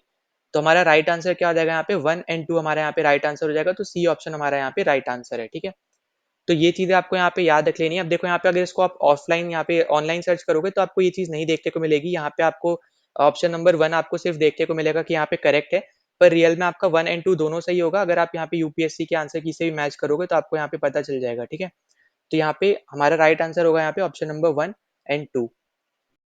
नाउ यहाँ पे चलते हैं अगले क्वेश्चन पे। तो यहाँ पे आपसे बोल रहा है कि which one of the following is the famous novel written in 1869 by Nasir Ahmad. तो यहाँ पे अपना राइट आंसर होगा option number B, Mirat ul Uroos. तो यहाँ पे ये जो लैंग्वेज मतलब यहाँ पे जो आपकी बेसिकली ये टेक्स्ट है, जो आपकी ये नोवेल है, तो यहाँ पे किसके बारे में बात की गई है, तो यहाँ पे प्रमोट किया गया है बेसिकली यहाँ पे, ठीक है। यहाँ पे याद रखना कि प्रमोट किया गया है किसको, यहाँ पे फीमेल एजुकेशन को, ठीक है। यहाँ पे प्रमोट किया गया है, इस पर्टिकुलर टेक्स्ट में आपको देखने को मिलेगा, यहाँ पे प्रमोट किया गया है यहाँ पे फीमेल एजुकेशन को आपके मुस्लिम और इंडियन सोसाइटी में, ठीक है। मुस्लिम एंड इंडियन सोसाइटी में आपके फीमेल एजुकेशन को यहाँ पे प्रमोट किया गया है, ठीक है। तो ये चीज़ आपको यहाँ पे पता होना चाहिए, नासिर अहमद ने यहाँ पे ये वाली बुक लिखी है। अब उसके बाद नेक्स्ट अपने पास आपको दे रखा है यहाँ पे ट्वाइलाइट इन दिल्ली। अब देखो यहाँ पे बस आपको ऑथर पता हो, ये है आपके यहाँ पे अहमद अली, ठीक है। तो अहमद अली ने यहाँ पे लिखी है ट्वाइलाइट इन दिल्ली, ठीक है। तो ये पॉइंट आपको यहाँ पे याद रखना है। फिर अगला आपको यहाँ पे क्या दे रखा है, अगला आपको यहाँ पे जैसे दे रखा है सिटी ऑफ जीनस, ठीक है। तो यहाँ पे इसको किसने लिखा है, इसको लिखा है यहाँ पे विलियम विलियम डेरेमपाइल, ठीक है। तो ये पॉइंट याद रख लेना। फिर अगला आपको यहाँ पे जो दे रखा है यहाँ पे आपका यहाँ पे दे रखा है यहाँ पे बहिश्ती जेवार, ठीक है। तो ये किसने लिखा है, ये आपका यहाँ पे लिखा है मौलाना, ठीक है, मतलब मौलाना अशरफ अली ने, ठीक है। तो ये यहाँ पे ये सब बस एटलीस्ट आपको यहाँ पे जो आपको दे रखे हैं इसके बस ऑथर पता हो। पर यहाँ पे मैं ये बोलूंगा कि यहाँ पे थोड़ा टफ क्वेश्चन ही है, क्योंकि ऐसे क्वेश्चंस स्टैटिक जीके में आ जाते हैं। स्टैटिक जीके में या तो आपको पता होगा या फिर नहीं पता होगा, ठीक है। तो यहाँ पे आप लॉजिक ऐसे नहीं लगा पाओगे जब तक आपको किसी भी एक चीज के बारे में ना पता हो। तो यहाँ पे अपना राइट आंसर क्या हो जाएगा, यहाँ पे ऑप्शन नंबर भी हमारा यहाँ पे राइट आंसर है। नाउ अगले क्वेश्चन में आपसे यहाँ पे पूछा जा रहा है, which one of the following statement about the founding of the Indian national Congress INC is और आर करेक्ट, ठीक है। तो यहाँ पे आईएनसी के रिगार्डिंग आपकी क्या स्टेटमेंट करेक्ट है, आपको ये बतानी है। अब इसके बारे में हम पहले भी यहाँ पे डिस्कस कर चुके हैं, आपको पहले बता चुका हूँ यहाँ पे कि फाउंडर कौन था यहाँ पे इसका आईएनसी का, इंडियन नेशनल कांग्रेस का, वो था आपका यहाँ पे ए ओ ह्यूम, ठीक है।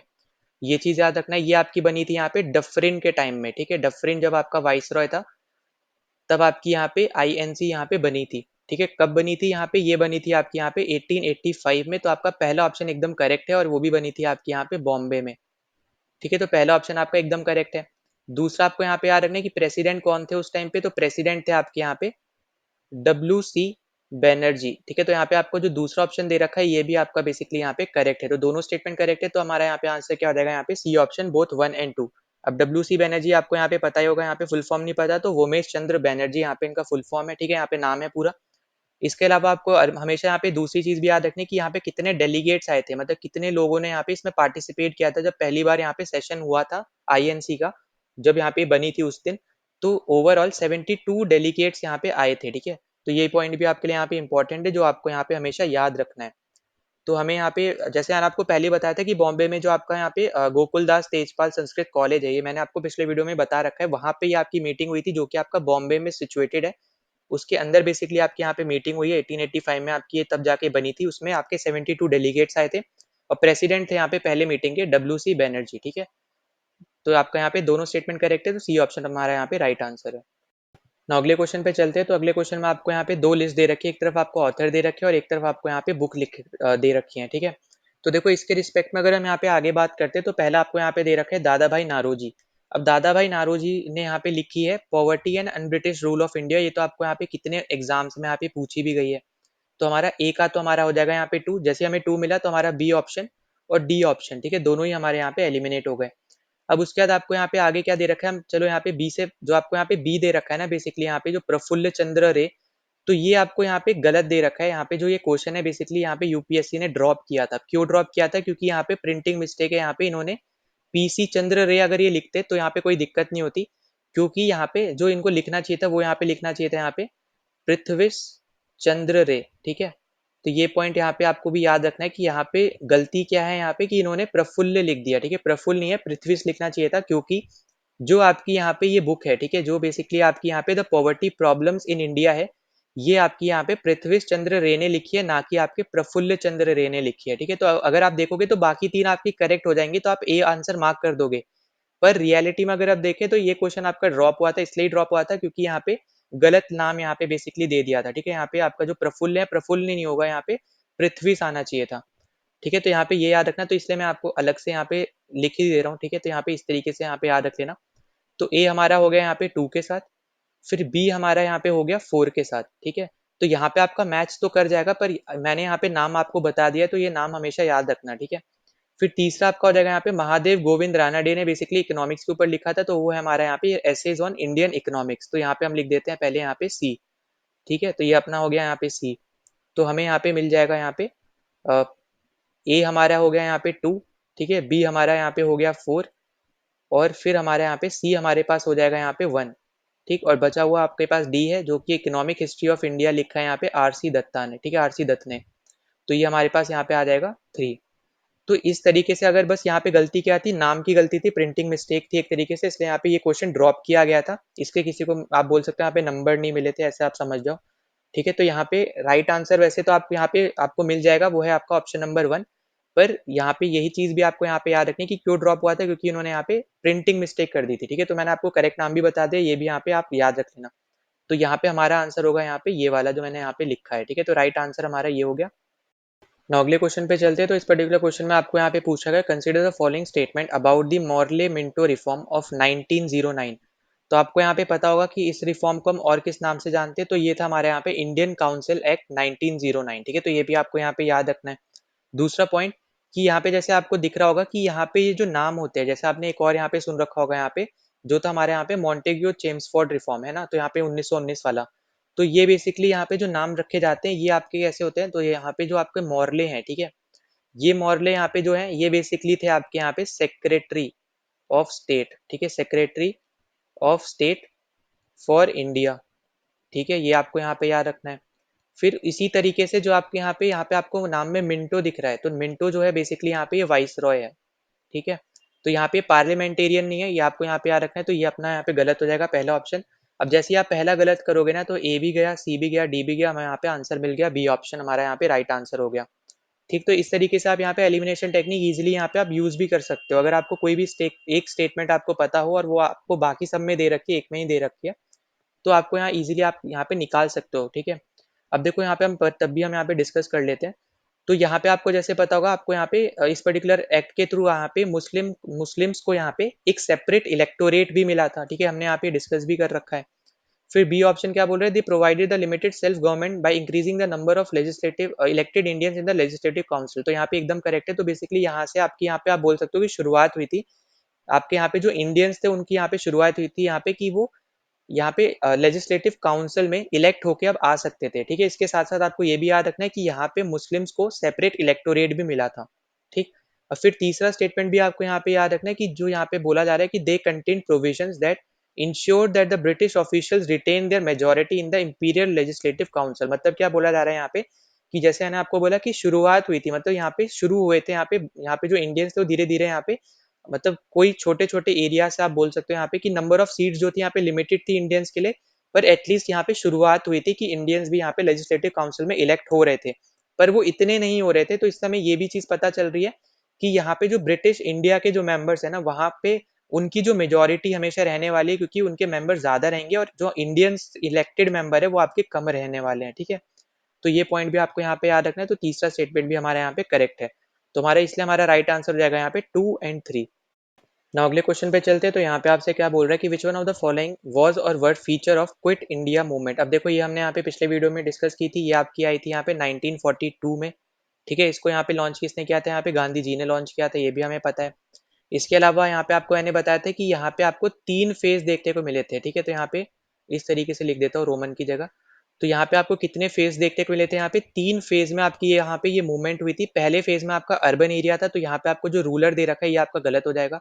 ये सब हमने यहाँ पे पिछले वीडियो में डिस्कस कर रखा है। पहले फेज में अर्बन एरिया, दूसरे में रूरल एरिया, फिर तीसरे में यहाँ पे जो ग्रुप्स वगैरह थे वो यहाँ पे फॉर्म हुए थे और यहाँ पे वायलेंटली यहाँ पे ये मूवमेंट गई थी, ठीक है। तो मतलब यहाँ पे आपका यहाँ पे ये मॉडरेट मूवमेंट नहीं थी, ये भी आपको यहाँ पे याद रखनी है। तो ये भी आपका गलत हो जाएगा, वायलेंट आपकी यहाँ पे मूवमेंट रही है। तीसरा आपसे दे रखा है यहाँ पे कि it was marked by the unprecedented use of violence. तो यहाँ पे एकदम एकदम सही हो जाएगा यहाँ पे। और ये भी मैंने आपको बताया था कि यहाँ पे ये ऐसी मूवमेंट थी जैसे यहाँ पे ये स्टार्ट हुई थी, उसी के बाद से यहाँ पे जो मेजर लीडर्स थे ना उनको यहाँ पे जेल में डाल दिया था। तो आप यहाँ पे ये भी समझ सकते हो कि ये आपकी एक तरीके से लीडरलेस मूवमेंट भी थी, ठीक है। तो ये भी चीज आपको यहाँ पे याद रखना है। उसके बाद फोर्थ आपसे बोल रहा है कि it was marked by the acute state repression. मतलब यहाँ पे सप्रेस करके यहाँ पे बेसिकली यहाँ पे इस मूवमेंट को खत्म किया गया था। ये भी आपको यहाँ पे याद रखना है। और क्विट इंडिया मूवमेंट में सबसे ज्यादा जो इंपॉर्टेंट एक और चीज है, वो है यहाँ पे कि गांधी जी ने ना एक स्लोगन दिया था, वो था आपका यहाँ पे डू और डाई। ठीक है, तो ये भी पॉइंट याद रखना, ये भी आपसे पूछा जा सकता है कि यहाँ पे ये स्लोगन किसने दिया था। ठीक, तो ये यहाँ पे सबसे ज़्यादा इंपॉर्टेंट रहने वाला है। और इसके अलावा भी अगर आप देखो तो यहाँ पे क्विट इंडिया क्योंकि मूवमेंट है, तो आपका यहाँ पे क्विट इंडिया का भी स्लोगन चला था। क्विट इंडिया के अलावा अगर आप देखोगे तो यहाँ पे भारत छोड़ो स्लोगन भी चला था। ठीक है, तो यहाँ पे ये सब इंपॉर्टेंट चीजें हैं जो आपको यहाँ पे याद रखनी है कि यहाँ पे क्या क्या चीजें इस पर्टिकुलर मूवमेंट से रिलेटेड यहाँ पे हुई थी। ठीक है, तो यहाँ पे अपना आंसर क्या हो जाएगा, यहाँ पे 3 और 4 सी ऑप्शन अपना यहाँ पे करेक्ट हो जाएगा, ये हमारा यहाँ पे आंसर हो जाएगा। ना अगले क्वेश्चन पे चलते हैं, तो इस पर्टिकुलर क्वेश्चन में आपको दे रखा है, वो among the following British ethnographer launch the survey of India project in 1860s। अब देखो यहाँ पे जो आपके एथनोग्राफर होते हैं ये कौन होते हैं, ये बेसिकली आपके ऐसे पर्सन होते हैं जो यहाँ पे स्टडी करते हैं एक पर्टिकुलर कल्चर को, एक पर्टिकुलर ग्रुप ऑफ पीपल को यहाँ पे स्टडी करते हैं। तो यहाँ पे आपके कौन से एथनोग्राफर की बात हो रही है, तो वो थे आपके यहाँ पे हंटर। ठीक है, तो हंटर यहाँ पे जिन्होंने यहाँ पे सर्वे ऑफ इंडिया प्रोजेक्ट किया था 1860s में। और यहाँ पे हमेशा याद रखना कि यहाँ पे ना बहुत ज्यादा आपके हंटर कमीशन वगैरह ये सब भी रहे हैं, तो यहाँ पे उससे कंफ्यूज मत करना। जैसे अगर आपको पता हो यहाँ पे 1920s के आसपास आपका यहाँ पे हंटर कमीशन स्टैब्लिश हुआ था जलियनवाला बाग के बाद। ठीक है, उसके बाद उससे पहले आपका यहाँ पे एक हंटर कमीशन था एजुकेशन के ऊपर भी। ठीक है, तो वो 1870s या 1880s के आसपास था। तो उससे आपको इससे कंफ्यूज नहीं करना, आपके बहुत ज्यादा यहाँ पे हंटर नाम वाले इंसान थे बेसिकली। ठीक है, तो अलग अलग चीजें हैं यहाँ पे, नाम आपका सिमिलर है। तो यहाँ पे जिसकी बात हो रही है, यहाँ पे ऐसे इन हंटर की बात हो रही है बेसिकली, जहाँ पे जिन्होंने स्टडी किया था यहाँ पे बेसिकली एक कल्चर को, एक पर्टिकुलर सोसाइटी को, या फिर आप बोल सकते हो एक पर्टिकुलर ग्रुप ऑफ पीपल को। ठीक है, तो उनको हम बोलते हैं यहाँ पे एथिनोग्राफर्स। तो वहां पे हमारा आंसर हो जाएगा यहाँ पे option number A Hunter. Dufferin तो हमारे यहाँ पे वाइस रॉय थे। ठीक है, तो ये चीज आपको यहाँ पे समझनी है। नव हम अब चलते हैं कुछ अपने यहाँ पे 2017 के क्वेश्चन सॉल्व करते हैं। तो यहाँ पे आपको 2 स्टेटमेंट दे रखी है, इसके अकॉर्डिंग आपको यहाँ पे ये 4 ऑप्शन में यहाँ पे आपको करेक्ट आंसर बताना है। तो देखो पहली स्टेटमेंट आपसे बोला जा रहा है यहाँ पे कि nationalism in India which was assigned a privilege position by its western educated political leadership was a different but a derivative discourse from the west. अब यहाँ पे क्या बोला जा रहा है बेसिकली यहाँ पे कि जो आपका नेशनलिज्म था यहाँ पे इंडिया में, ठीक है, वो एक तरीके से यहाँ पे उसको असाइन की गई थी, यहाँ पे प्रिविलेज पोजीशन यहाँ पे असाइन की गई थी वेस्टर्नर्स के द्वारा। ठीक है, और यहाँ पे जो उनकी लीडरशिप भी आप यहाँ पे बोल सकते हो, पर वो इंडिया की जो लीडरशिप है वो वेस्टर्नर वालों से अलग है। कैसे अलग है, क्योंकि इंडिया की लीडरशिप कोलोनियल रूल में यहाँ पे विश्वास नहीं रखती थी, पहली चीज। ठीक है, आप यहाँ पे बोल सकते हो इक्वालिटी में विश्वास रखते थे।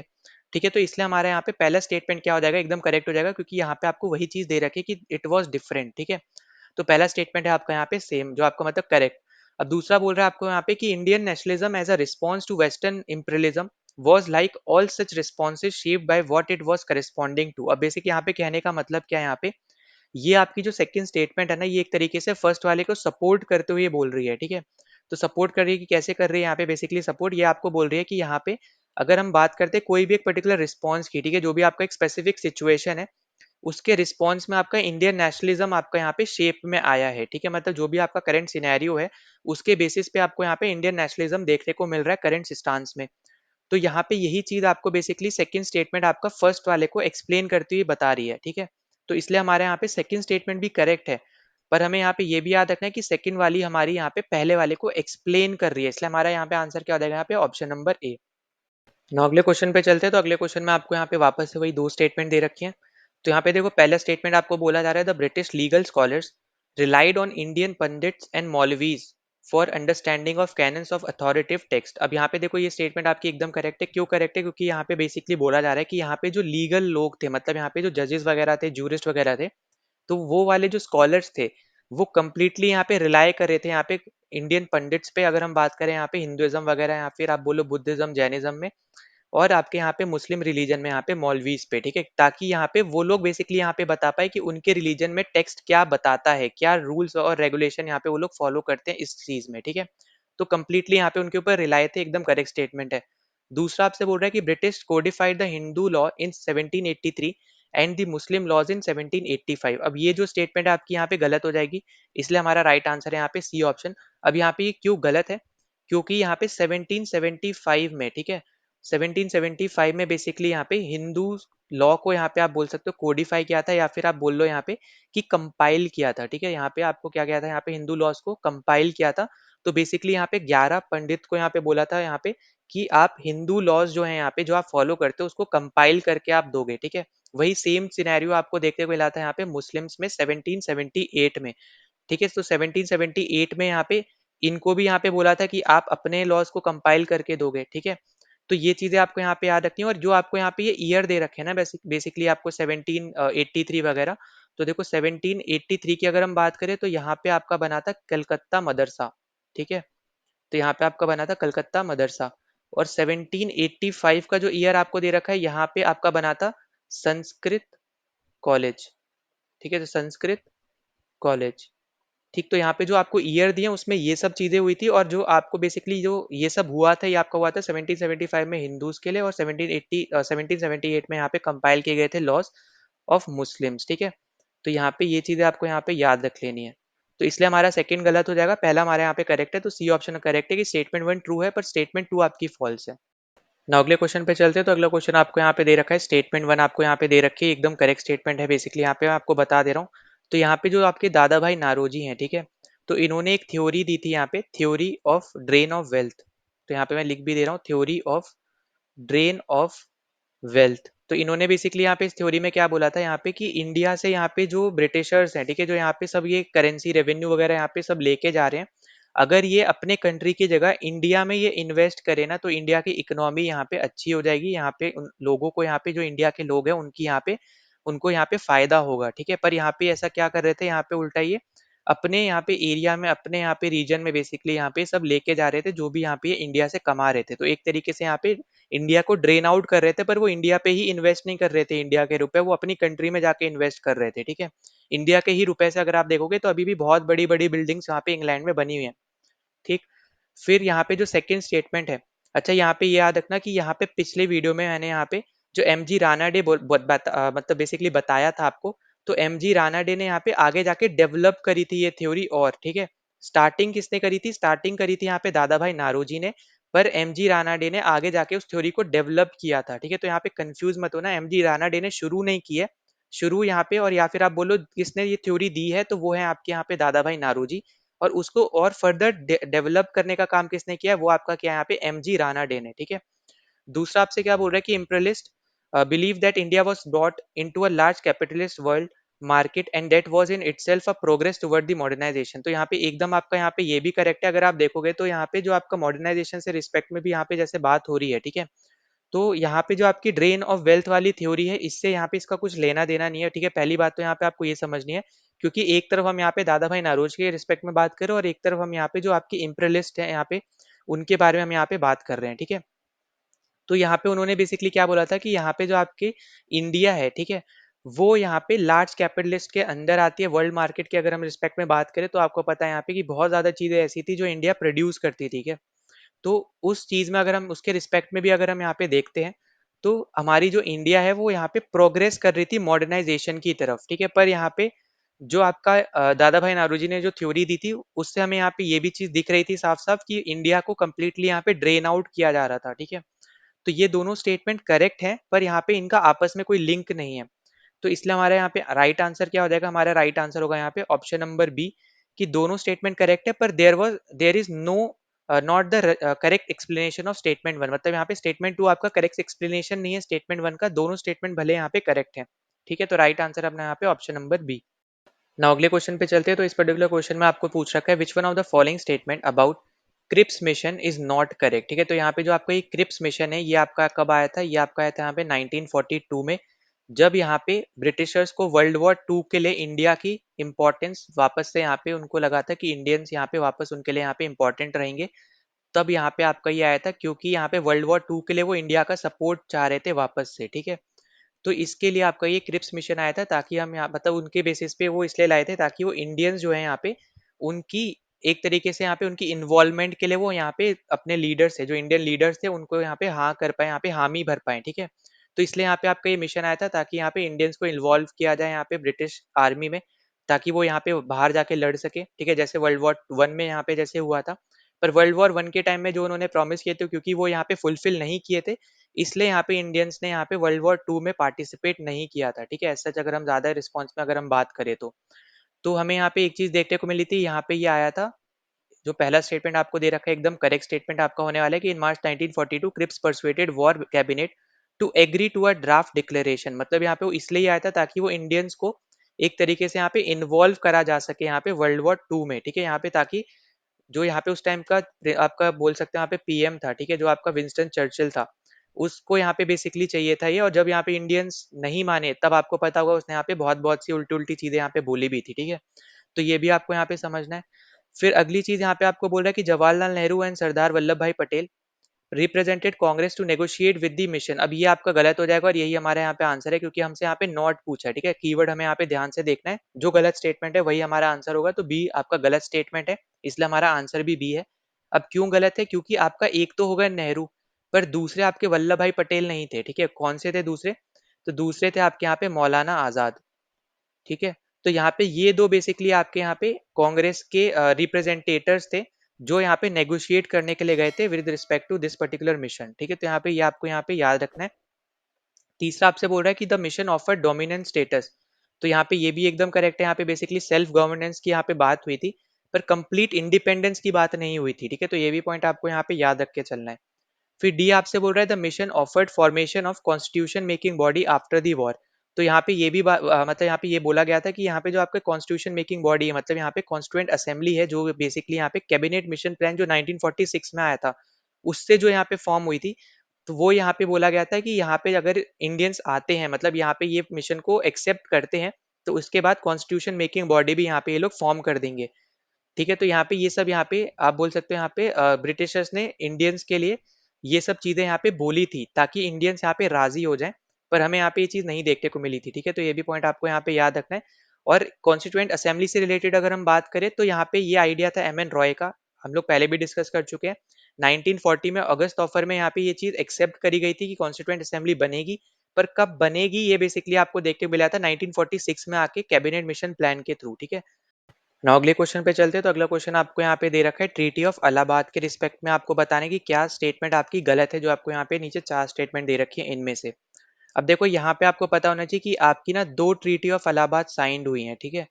तो सबसे पहले तो आपको यहाँ पे यही पता होना चाहिए, और दोनों ही आपकी यहाँ पे 1765 में साइन हुई है, तो हमारा पहला स्टेटमेंट तो करेक्ट हो जाएगा कि it was signed in the year of 1765, ठीक है? अब यहाँ पे जो पहली आपकी ट्रीटी है, ये आपकी साइंड हुई थी रॉबर्ट क्लाइव और जो आपका यहाँ पे मुगल रूलर था उसके बीच में, ठीक है? तो जो आपका यहाँ पे मुगल रूलर था वो कौन था यहाँ पे? शाह आलम टू। तो इसके और यहाँ पे रॉबर्ट क्लाइव के बीच में यहाँ पे बेसिकली यहाँ पे पहली ट्रीटी साइन हुई। दूसरी जो ट्रीटी है ये आपकी साइन हुई थी जब आपकी यहाँ पे बैटल हुई थी, ठीक है? तो ये आपकी यहाँ पे साइन हुई थी जो आपका यहाँ पे नवाब था आपका अवध का, ठीक है? उसका नाम क्या था यहाँ पे? सुजा उद्दीन दौला, ठीक है? सुजा उद्दीन दौला, ठीक है? तो ये चीज आपको यहाँ पे याद रखनी है। तो यहाँ पे पहली ट्रीटी आपकी साइन हुई है मुगल एम्पायर के साथ, दूसरी आपकी हुई है यहाँ पे अवध आपका यहाँ पे जो अवध का जो यहाँ पे नवाब था उसके साथ, ठीक है? तो ये दो टाइप की आपकी यहाँ पे दो ट्रीटी आपकी साइन हुई है, दोनों के रिस्पेक्ट में आपसे क्वेश्चन पूछा है। पहले दो ऑप्शन आपको जो दे रखे हैं वो आपका यहाँ पे जो पहली ट्रीटी है ये वाली, ठीक है? मुगल वाली, इससे पूछा जा रहा है। तो यहाँ पे जो मुगल एम्परर था बेसिकली यहाँ पे उसने यहाँ पे फरमान दिया था कि यहाँ पे वो दीवानी यहाँ पे ग्रांट करेगा बंगाल में, बिहार में, उड़ीसा वगैरह में ईस्ट इंडिया कंपनी को, ठीक है? तो इसके थ्रू यहाँ पे बेसिकली इसको क्या फायदा था ईस्ट इंडिया कंपनी को, कि यहाँ पे उनको ज्यादा टैक्स देना नहीं पड़ रहा था, एक तरीके से आप ये समझ सकते हो। दूसरा चीज कि यहाँ पे जो पेंशन है, ठीक है, मुगल एम्पायर की यहाँ पे जो एक बोल सकते हो यहाँ पे एक तरीके से प्रॉमिस किया गया था कि उसको यहाँ पे पेंशन वगैरह यहाँ पे ग्रांट होगी दीवानी राइट्स के अंदर, ठीक है? तो ये पॉइंट आपको यहाँ पे समझना है कि जब यहाँ पे उनको ईस्ट इंडिया कंपनी को ये सब राइट्स दिए, तो यहाँ पे ईस्ट इंडिया कंपनी ने उसको यहाँ पे आप बोल सकते हो कि दीवानी राइट्स के अंदर यहाँ पे एनुअल पेंशन यहाँ पे दी, ठीक है? तो ये इंपॉर्टेंट पॉइंट है, तो हमारे यहाँ पे दूसरा भी क्या हो जाएगा? यहाँ पे करेक्ट हो जाएगा। तीसरा आपसे बोल रहा है कि Awadh was restore to its Nawab on payment of rupees 50,000, तो यहाँ पे ये भी स्टेटमेंट आपकी यहाँ पे करेक्ट है कि 50,000 की पेमेंट यहाँ पे नवाब को करनी पड़ी थी। अब देखो यहाँ पे आपको पता होगा बैटल ऑफ जो प्लासे था, ठीक है, 1757 में, तो वो आपका लड़ा गया था यहाँ पे जो आपका नवाब था बंगाल का सिराजुद्दौला, ठीक है? सुजा यहाँ पे देखो अगर आप ध्यान दो तो ये है आपका यहाँ पे सुजाउद्दौला, और मैं आपको यहाँ पे बता रहा हूँ सिराजुद्दौला, ठीक है? दोनों अलग हैं, एक आपका बंगाल का नवाब था और दूसरा आपका यहाँ पे अवध का नवाब था। अब जब यहाँ पे जो बंगाल का नवाब था उसको हराया था यहाँ पे ब्रिटिश ईस्ट इंडिया कंपनी ने, तो उसके बाद यहाँ पे मीर जाफर को उसने नया नवाब बना दिया था। मीर जाफर के बाद उसने मीर कासिम को जब नवाब बनाया था, तो मीर कासिम ने जो यहाँ पे उसका सन इन लॉ था, ठीक है, मीर जाफर का सन इन लॉ था आपका यहाँ पे मीर कासिम, उसने अपनी कैपिटल यहाँ पे शिफ्ट कर दी थी मुंगेर को, ठीक है? तो यहाँ पे इस तरीके से आपकी पहली बैटल यहाँ पे खत्म हुई थी, बैटल ऑफ प्लासे। उसके बाद आपकी हुई थी यहाँ पे बैटल ऑफ बक्सर जो हुई थी 64 में। तो उसमें क्या हुआ था कि जो यहाँ पे बंगाल का डिप्टी गवर्नर था वो यहाँ पे मीर कासिम जो यहाँ पे रूलर था उसका रिप्लाई नहीं देता था। क्यों नहीं देता था? क्योंकि इंग्लिश जो थे यहाँ पे आपके डिप्टी गवर्नर को यहाँ पे सपोर्ट करते थे और ब्रिटिशर्स को यहाँ पे कोई टैक्स वगैरह देना नहीं पड़ रहा था, कोई रेवेन्यू कलेक्ट नहीं हो पा रहा था। इसकी वजह से उसको क्या देखने को मिलता है कि ब्रिटिशर्स होते हैं वो यहाँ पे मीर कासिम पे अटैक कर देते हैं। कैपिटल जो होती है मुंगेर, ठीक है, उसको यहाँ पे हथिया लेते हैं या फिर आप बोलो कब्जा कर लेते हैं। जिसके बाद हमें देखने को मिलता है कि मीर कासिम भाग के जाता है आपके अवध वाले किंगडम के पास जिसका नवाब होता है यहाँ पे सुजा उद्दौला, ठीक है। फिर मीर कासिम प्लस आपका सुजा उद्दौला यहाँ पे मिलके लड़ते हैं इंग्लिश के खिलाफ, ठीक है, ब्रिटिशर्स के खिलाफ, और उस बैटल को हम लोग बोलते हैं यहाँ पे बैटल ऑफ बक्सर। ठीक है, तो यहाँ पे ये सब स्टोरीज आपको पता होना चाहिए बैटल्स की, तभी आप यहाँ पे ये चीजें बता पाओगे, ठीक है, कि कौन रूलर था क्या था। तो ये चीज़ आपको यहाँ पे पता होना चाहिए। तो यहाँ पे जब उनको हरा देता है तो क्योंकि वो इंग्लिश को बहुत बड़ा लॉस भी हुआ होता है, ठीक है, क्योंकि वो 2 बैटल्स लड़ चुके होते हैं, ऐसे आप समझ सकते हो।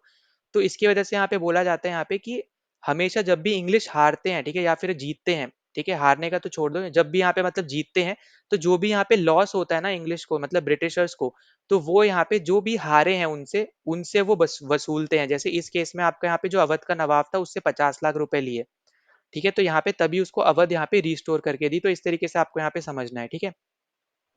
तो ये हमारा करेक्ट हो गया। डी हमसे बोल रहा है Banaras and the surrounding tracts were detach from Awadh and hand over to Shah Alam two. अब ये आपका गलत है, शाह आलम को नहीं दिया था, ये आपको यहाँ पे याद रख लेना है, ठीक है। तो ये आपको यहाँ पे सबसे ज्यादा इंपॉर्टेंट आपके लिए यहाँ पे होने वाला है, क्योंकि ये जो था ये बेसिकली आपका यहाँ पे जो मुगल रूलर है, ठीक है, उसको यहाँ पे नहीं दिया था। ये सबसे ज्यादा इंपॉर्टेंट है जो आपको यहाँ पे पता होना चाहिए, क्योंकि इसके रिस्पेक्ट में आपको बहुत ज्यादा क्वेश्चन आपको यहाँ पे जनरली पूछे भी जाते हैं। अगर आप यहाँ पे देखोगे तो यहाँ पे जो आपका बंगाल से रिलेटेड जो चीजें हैं, ठीक है, तो यहाँ पे जो बंगाल से रिलेटेड जो आपकी यहाँ पे चीजें हैं ये आपको यहाँ पे देखने को मिलेगी कि आपका यहाँ पे एक हिंदू यहाँ पे था जिसका यहाँ पे नाम क्या था। तो जिसका यहाँ पे नाम था, अगर हम यहाँ पे मैं एक सेकेंड देना यहाँ पे बता रहा हूँ। था तो यहाँ पे अगर हम बात करते हैं तो यहाँ पे 50 lakhs यहाँ पे कंपनी को दिए, ठीक है, तो यहाँ पे हमने ये डिस्कस कर लिया। फिर यहाँ पे हमने देखा आगे जाके कि यहाँ पे जो बलवंत सिंह है जो आपका एक जमींदार था, ठीक है, तो यहाँ पे जो बलवंत सिंह है यहाँ पे मैं लिख दे रहा हूँ। तो जो आपका यहाँ पे ये बलवंत सिंह है जो आपका यहाँ पे जमींदार था, ठीक है, ये आपका क्या था यहाँ पे जमींदार था। तो इसको यहाँ पे दिया गया था यहाँ पे बनारस, ठीक है, तो इसलिए हमारा यहाँ पे ये ऑप्शन गलत हो जाएगा, ठीक है, ये चीज आपको यहाँ पे समझनी है। तो यहाँ पे बलवंत सिंह को बेसिकली यहाँ पे दिया गया था यहाँ पे बनारस, और यहाँ पे शाह आलम टू को कुछ भी नहीं दिया था, आप ऐसे समझ लो, ठीक है। तो यहाँ पे डी ऑप्शन हमारा यहाँ पे करेक्ट हो जाएगा क्योंकि हमारा ये स्टेटमेंट गलत है। ना अगले क्वेश्चन पे चलते, तो अगला क्वेश्चन आपको दे रखा है कि आपको बताना है कि कौन सी स्टेटमेंट आपकी गलत है with respect to Gandhi Irwin pact, ठीक है। और ये आपका साइन हुआ था 1931 में गांधी और इरविन के बीच में, जैसा आपको यहाँ पे नाम भी बताया जा रहा है। अब यहाँ पे आपको ये चीज समझनी है कि यहाँ पे इस पैक्ट के बाद यहाँ पे क्या बोला गया था कि आपको यहाँ पे गांधी को मतलब यहाँ पे सिविल डिसोबीडियंट मूवमेंट जो उस टाइम पे चल रही थी उसको विड्रॉ करना है। तभी यहाँ पे जितने भी पॉलिटिकल जो आपके यहाँ पे प्रिजनर्स थे, ठीक है, सिविल डिसोबीडियंट मूवमेंट के, उनको यहाँ पे रिलीज किया जाएगा। तो यहाँ पे एक ही स्टेटमेंट में आपको दो चीज मैंने आपको यहाँ पे बताई है, क्योंकि हम यहाँ पे पहले ही पिछले वीडियो में डिस्कस भी कर चुके हैं इसके बारे में। तो यहाँ पे सिविल डिसोबीडियंट मूवमेंट को डिसकंटिन्यू करने की बात की गई थी, पॉलिटिकल प्रिजनर्स को यहाँ पे रिमूव करने की मतलब यहाँ पे आप बोल सकते हो जेल से रिहा करने की बात की गई थी। तो ये आपको ये चीज पता होना चाहिए। और यहाँ पे याद रखना कि यहाँ पे भगत सिंह जो आपके यहाँ पे फिर राजगुरु, और फिर आपके यहाँ पे सॉरी जो आपके यहाँ पे भगत सिंह हो गए, सुखदेव हो गए और राजगुरु हो गए, ठीक है, तो यहाँ पे इनकी यहाँ पे रिलीज होने की बात नहीं करी गई थी। यहाँ पे जो बाकी लीडर्स जो यहाँ पे अरेस्ट हुए थे उनकी यहाँ पे बात हुई थी, ठीक है। उसके बाद आपको बी क्लॉज क्या बोल बी क्या बोल रहा है आपसे कि clause 2 of the March 1931 pact defined reservation and safeguards to cover financial credit of India. तो यहाँ पे ये भी एकदम करेक्ट है कि यहाँ पे इसके रिस्पेक्ट में जो अगर हम बात करें तो यहाँ पे फाइनेंशियल स्टेटस के रिगार्डिंग भी आपसे यहाँ पे बात की गई थी, इस पर्टिकुलर आपके यहाँ पे जो आपका गांधी इरविन पैक्ट था इसमें, ठीक है। और इसको एक और चीज यहाँ पे याद रख लेना, इसको हम लोग दिल्ली पैक्ट के नाम से भी जानते हैं, ठीक है। तो ये भी आपके लिए इंपॉर्टेंट पॉइंट है। फिर सी ऑप्शन क्या बोल रहा है, the return of confiscated land already sold to third parties. अब यहाँ पे बोला जा रहा है बेसिकली ये भी आपका करेक्ट है कि यहाँ पे जो थर्ड पार्टीज को लैंड बेच दी गई थी वो बेसिकली यहाँ पे रिटर्न करने की यहाँ पे बात भी हुई थी, ठीक है। तो यहाँ पे रिटर्न करने की बात हुई थी, यहाँ पे जो भी जमीन यहाँ पे बेच दी गई थी थर्ड पार्टी को, ठीक है, तो यहाँ पे ये भी एकदम करेक्ट है। डी आपसे बोल रहा है कि reservation of 18% seats for depressed classes. अब देखो इससे इसका कोई लेना देना नहीं है, ठीक है, तो इसलिए हमारे यहाँ पे डी ऑप्शन बेसिकली गलत है और यही हमारे यहाँ पे राइट आंसर हो जाएगा। तो ये चीज़ आपको यहाँ पे समझनी है, क्योंकि ये जो है ना आपका यहाँ पे जो आपको दे रखा है, ये बेसिकली आपका पूना पैक्ट से रिलेटेड है, ठीक है? क्योंकि पूना पैक्ट जो था आपका यहाँ पे, वो आपका किसके बीच में हुआ था? वो आपका अंबेडकर जी और आपके यहाँ पे गांधी जी के बीच में हुआ था, ठीक है? तो उसमें यहाँ पे बेसिकली रिजर्वेशन की बात की गई थी, यहाँ पे इलेक्टोरल सीट्स की, इलेक्टोरेट आप बोल सकते हो यहाँ पे सेपरेट इलेक्टोरेट की बात की गई थी यहाँ पे डिप्रेस्ड क्लासेस के लिए। ठीक, तो वो आपका यहाँ पे जो स्टेटमेंट है वो पूना पैक्ट के रिलेटेड है, तो वो चीज़ आपको यहाँ पे समझनी है। बाकी आपके यहाँ पे जो ऊपर वाली चीज़ें हैं, यहाँ पे ये याद रख लेना, बाकी सब चीज़ें आपको और हाँ, ये चीज़ याद रख लेना, पूना पैक्ट है आपका यहाँ पे 1932 में आया था, ठीक है? तो ये सब आपके यहाँ पे इम्पोर्टेंट पॉइंट्स थे, और बाकी हम यहाँ पे पहले भी डिस्कस करते हुए आ रहे हैं इस पर्टिकुलर चीज़ को। नाउ अगले क्वेश्चन पे चलते हैं। तो इस पर्टिकुलर क्वेश्चन में आपको बोला जा रहा है यहाँ पे कि which one of the following statement about the Indigo revolt of 1859। अब देखो यहाँ पे पिछले क्वेश्चन में यहाँ पे मतलब पिछले वीडियो में हमने यहाँ पे ये भी डिस्कस कर रखा था, तो इंडिगो रिवोल्ट यहाँ पे अलग है और चंपारण सत्याग्रह आपका अलग है, और दोनों ही आपके इंडिगो से रिलेटेड है, ये याद रखना है। चंपारण सत्याग्रह में आपके यहाँ पे गांधी जी हैं, और इंडिगो रिवोल्ट में आपके यहाँ पे विश्वास ब्रदर्स हैं, ठीक है? दिगंबर विश्वास और आपके यहाँ पे विष्णु विश्वास। तो ये आपका यहाँ पे मेजरली हुआ था बंगाल और आपके यहाँ पे बिहार रीजन में, ठीक है? बंगाल एंड बिहार रीजन में। तो यहाँ पे हमें एक चीज पता चल रही है, पुणे अहमदनगर में नहीं हुआ है, तो हमारा पहला गलत हो गया। दूसरा आपको यहाँ पे हमेशा याद रखना है कि दूसरा भी आपका गलत है, क्योंकि यहाँ पे मनी लेंडर्स के अगेंस्ट नहीं था, मतलब कंप्लीटली मनी लेंडर्स के अगेंस्ट नहीं था। ये आपका इंडिगो प्लांटर्स थे यहाँ पे, उनके अगेंस्ट था, ठीक है? तो ये चीज आपको समझनी है कि इस कंप्लीट मनी लेंडर्स के अगेंस्ट नहीं था, जो उनमें भी आपके जो इंडिगो प्लांटर्स थे, क्योंकि यहाँ पे इंडिगो से रिलेटेड ये मूवमेंट है, तो उनके अगेंस्ट ये आपकी मूवमेंट थी। अब तीसरा आपसे बोल रहा है कि it was supported by the intelligentsia of the Bengal. अब बेसिकली इंटेलिजेंसिया मतलब हो गया यहाँ पे कि एजुकेटेड क्लास जो थी यहाँ पे बंगाल की, उन्होंने इसको सपोर्ट किया था, तो एकदम करेक्ट है यहाँ पे, ये एकदम आपका यहाँ पे करेक्ट आंसर हो जाएगा, यही आपका यहाँ पे आंसर है, क्योंकि करेक्ट आपसे यहाँ पे पूछा था, ठीक है? डी आपसे बोल रहा है कि it was directed against the petty zamindars and ex employees of the planters. अब ये आपका गलत है यहाँ पे, कंप्लीट गलत नहीं है पर पार्शली करेक्ट है, एक तरीके से ये बोल सकते हो, और पार्शली आपका यहाँ पे ये गलत है, ठीक है? तो ये पॉइंट आपको यहाँ पे समझना है। तो यहाँ पे ना ही ये कंप्लीटली डायरेक्ट है आपका मनी लेंडर्स की तरफ, ना ही कंप्लीटली आपका डायरेक्ट है आपका जमींदार्स की तरफ, ना ही कोई प्लांटर्स की तरफ। ये चीजें हमें यहाँ पे समझ के चलनी है, ठीक है? तो यहाँ पे जो सबसे करेक्ट आंसर जो यहाँ पे मैच कर रहा है वो है आपका यहाँ पे कि एजुकेटेड जो क्लास थी बंगाल की, उन्होंने इस मूवमेंट को सपोर्ट किया था, ठीक है? मोस्ट करेक्ट आप बोल लो या फिर मोस्ट सुटेबल आंसर इस पर्टिकुलर क्वेश्चन के रिगार्डिंग इन ऑप्शंस में से आपका यहाँ पे सी ऑप्शन है, ठीक है? ना अगले क्वेश्चन पे चलते हैं। तो यहाँ पे आपसे क्या पूछा जा रहा है कि who among the following leaders is associated with the concept of party less democracy. अब देखो पार्टी लेस डेमोक्रेसी मतलब हो गया कि यहाँ पे पॉलिटिकल पार्टीज यहाँ पे ना हो, सिर्फ डेमोक्रेसी हो, ठीक है? तो अगर हम इसके रिस्पेक्ट में बात करते हैं तो यहाँ पे हमारा राइट आंसर हो जाएगा जयप्रकाश नारायण। अब जो आपके ये जयप्रकाश नारायण है, ये बेसिकली आपके यहाँ पे इन्फ्लुएंस थे यहाँ पे एम एन रॉय से, ठीक है? तो यहाँ पे ये भी चीज आपको यहाँ पे याद रखनी है कि एम एन रॉय से ये आपके क्या थे, यहाँ पे इन्फ्लुएंस थे, ठीक है? और एम एन रॉय आपको पता होगा यहाँ पे सीपीआई के वन ऑफ द फाउंडर हैं, यहाँ पे कम्युनिस्ट पार्टी ऑफ इंडिया के एम एन रॉय यहाँ पे फाउंडर है कम्युनिस्ट। यहाँ पे आप बोलो जो आपकी कॉन्स्टिट्यूएंट असेंबली का भी जो आइडिया था, वो सबसे पहले आपका यहाँ पे एम एन रॉय ने ही दिया था, ठीक है? तो ये भी पॉइंट आपको यहाँ पे याद रख के चलना है। अब बाकी आपको जो दे रखा है, जैसे आपको दे रखे हैं यहाँ पे जेबी कृपलानी, तो वो तो आपके यहाँ पे इंडियन नेशनल कांग्रेस से रिलेट करते हैं, ठीक? जो आपका यहाँ पे बिफोर इंडिपेंडेंस जो आपका यहाँ पे लास्ट सेशन था आईएनसी का, वो यहाँ पे इन्होंने ही लिया था। फिर उसके अलावा अगर हम बात करें तो विनोबा भावे आपके यहाँ पे एक सत्याग्रही हैं, जिन्होंने यहाँ पे भूदान मूवमेंट की थी, तो ये भी आपको पता होगा यहाँ पे क्या किया था इन्होंने। इन्होंने यहाँ पे भूदान मूवमेंट इन्होंने यहाँ पे की थी, ठीक है? तो जहाँ पे बेसिकली यहाँ पे इन्होंने क्या किया था कि यहाँ पे जमीन यहाँ पे इन्होंने बांटी थी, ठीक है? भूदान मतलब यहाँ पे जमीन और उसका दान किया था, तो वो मूवमेंट हो गई आपकी यहाँ पे भूदान मूवमेंट, ठीक है? तो ये आपके लिए इंपॉर्टेंट रहने वाला है। और ये आपको देखने को मिली थी बेसिकली यहाँ पे तेलंगाना में, ठीक है? भूदान मूवमेंट आपको कहाँ देखने को मिली थी? यहाँ पे 1951 में हुई थी, और ये आपकी हुई थी यहाँ पे तेलंगाना में, ठीक है? तो यहाँ पे ये इंपॉर्टेंट पॉइंट आपके लिए यहाँ पे रहने वाला है। उसके अलावा आपको यहाँ पे एक दे रखे हैं आचार्य नरेंद्र देवा, ठीक? तो यहाँ पे ये बेसिकली आप ये मान सकते हो जो आपकी आईएनसी बनी थी, ठीक है? तो उसके यहाँ पे लेफ्ट विंग ग्रुप का आपका यहाँ पे हिस्सा थे, जो कि आप बोल सकते हो यहाँ पे जयप्रकाश नारायण के साथ आप बोल सकते हो यहाँ पे लिंक करते थे कहीं ना कहीं। पर यहाँ पे जो क्वेश्चन पूछा गया बेसिकली आपसे कि पार्टी लेस डेमोक्रेसी का आइडिया किसका था, या फिर आप बोलो कौन किसका ये कॉन्सेप्ट था, तो वो था आपका जयप्रकाश नारायण का, ठीक है? तो इसलिए हमारे यहाँ पे राइट आंसर हो जाएगा बी ऑप्शन, और वन वर्ड यहाँ पे ये आप बोल सकते हो आंसर और क्वेश्चन है स्टेट आपका स्टैटिक जीके है ये एक तरीके से। now अगले क्वेश्चन पे चलते हैं। तो यहाँ पे आपसे पूछा जा रहा है कि which one of the following was not the recommendation of the Nehru report, ठीक है? तो नेहरू रिपोर्ट के रिस्पेक्ट में आपकी यहाँ पे क्या स्टेटमेंट गलत है, आपसे ये पूछा जा रहा है। तो देखो यहाँ पे ये जो आपकी रिपोर्ट है, ये आपकी दी थी यहाँ पे मोतीलाल नेहरू ने, ठीक है? मोतीलाल नेहरू यहाँ पे इन्होंने ये रिपोर्ट दी थी, और इस पर्टिकुलर रिपोर्ट में यहाँ पे जो सेक्रेटरी थे वो थे आपके यहाँ पे जवाहरलाल नेहरू, ठीक है। पर यहाँ पे जो रिपोर्ट दी है वो आपकी मोतीलाल नेहरू ने दी है, ठीक है। तो यहाँ पे आपको जवाहरलाल नेहरू से इसको कंफ्यूज नहीं करना है।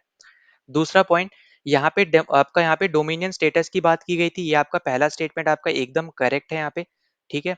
और यहाँ पे आपको जो दूसरा आपको दिया जा रहा है यहाँ पे कि एडल्ट सफरेज वगैरह ये सब, तो यहाँ पे ये भी जो है एकदम करेक्ट स्टेटमेंट है आपकी यहाँ पे। तो यहाँ पे बेसिकली क्या बोला गया था कि यहाँ पे जो राइट टू वोट है, तो वो आपकी वुमेन और मेन दोनों को होना चाहिए, जो भी आपके 21 साल से ऊपर हैं वो, ठीक है।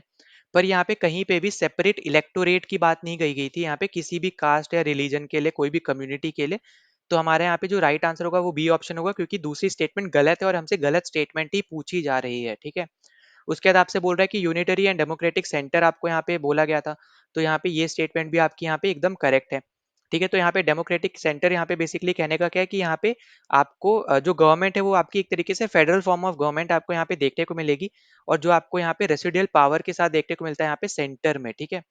जिसमें आपको यहाँ पे बाई कैमरल लेजिस्लेचर देखने को मिलेगा सेंटर में, मतलब लोकसभा राज्यसभा दोनों आपको यहाँ पे देखने को मिलेंगे, पर यूनिटरी फॉर्म ऑफ गवर्नमेंट होगी, ठीक है। तो यहाँ पे इसलिए हमारा यहाँ पे राइट आंसर क्या हो जाएगा, यहाँ पे बी ऑप्शन हमारा यहाँ पे करेक्ट हो जाएगा, क्योंकि यहाँ पे सेपरेट इलेक्टोरेट की कहीं पे भी बात नहीं की गई है इस पर्टिकुलर आपकी रिपोर्ट में, और यही आपसे पूछा था कि गलत स्टेटमेंट कौन सी है, तो बी ऑप्शन हमारे यहाँ पे राइट आंसर हो जाएगा।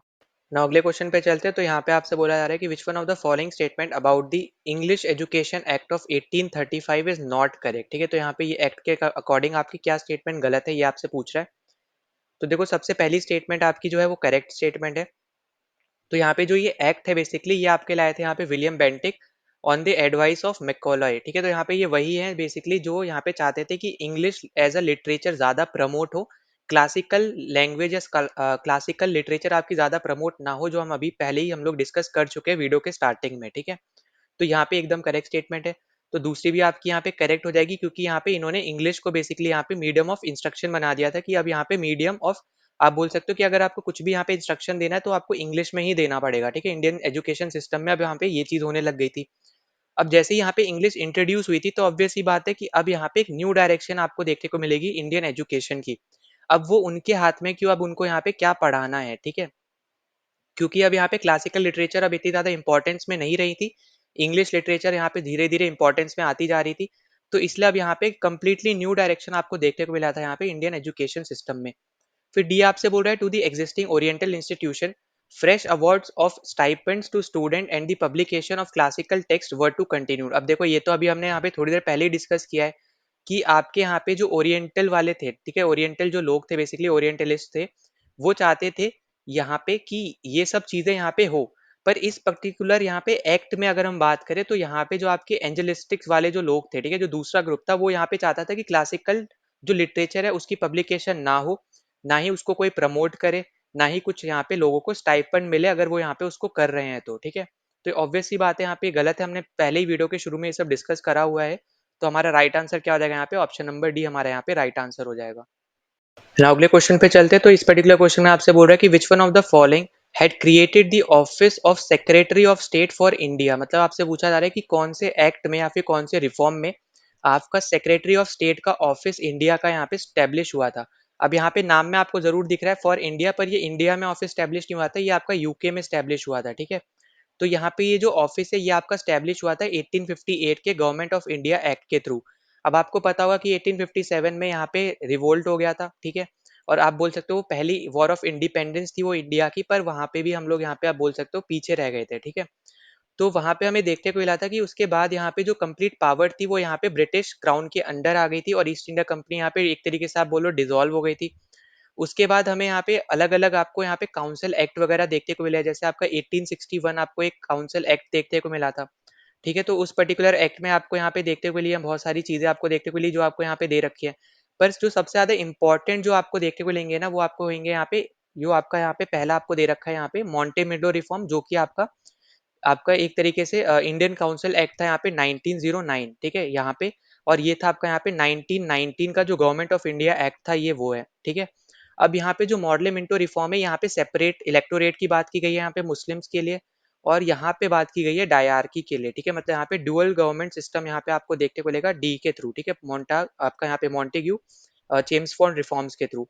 तो यहाँ पे ये सब चीज़ें यहाँ पे अभी हम जैसे पॉलिटी में आपके क्वेश्चंस आएँगे तो उसमें भी हम डिस्कस करेंगे, इसलिए आपको यहाँ पे दिख रहा होगा कि कुछ-कुछ क्वेश्चंस ना यहाँ पे मॉडर्न हिस्ट्री के पॉलिटी वाले भी हैं और पॉलिटी के आपको लगेगा कि कुछ क्वेश्चन आपके मॉडर्न हिस्ट्री के भी हैं, ठीक है? तो सब हम यहाँ पे अच्छे से डिस्कस करेंगे जब भी यहाँ पे डीप में ऐसा कोई क्वेश्चन आएगा तो, ठीक है? तो यहाँ पे अपना राइट आंसर है, यहाँ पे ये याद रख लेना, सेक्रेटरी ऑफ स्टेट का जो ऑफिस है ये आपका स्टैब्लिश हुआ था क्योंकि उस टाइम पे जो कंप्लीट पावर है वो यहाँ पे ब्रिटिश क्राउन के अंडर आ गई थी। तो एज अ कॉलोनी उन्होंने यहाँ पे ये स्टैब्लिश किया था secretary of state for India, ठीक है? यहाँ पे ये ऑफिस था। तो यहाँ पे बी ऑप्शन हमारा यहाँ पे करेक्ट आंसर है। ना अगले क्वेश्चन पे चलते हैं। अब ये वाला क्वेश्चन आप इसको इकोनॉमिक्स में भी काउंट कर सकते हो, पॉलिटी में भी काउंट कर सकते हो और मॉडर्न हिस्ट्री में भी कर सकते हो, ठीक है? तो यहाँ पे मैं आपको मॉडर्न हिस्ट्री में करा दे रहा हूँ, पर आप इसको पॉलिटी और इकोनॉमिक्स में भी काउंट कर सकते हो। तो यहाँ पे आपको एक तरफ दे रखी है यहाँ पे टर्म्स और आपको एक तरफ दे रखा है यहाँ पे कि उसका मतलब क्या है, ठीक है? तो हमें यहाँ पे बताना है कि कौन सी आपकी करेक्टली मैच्ड है।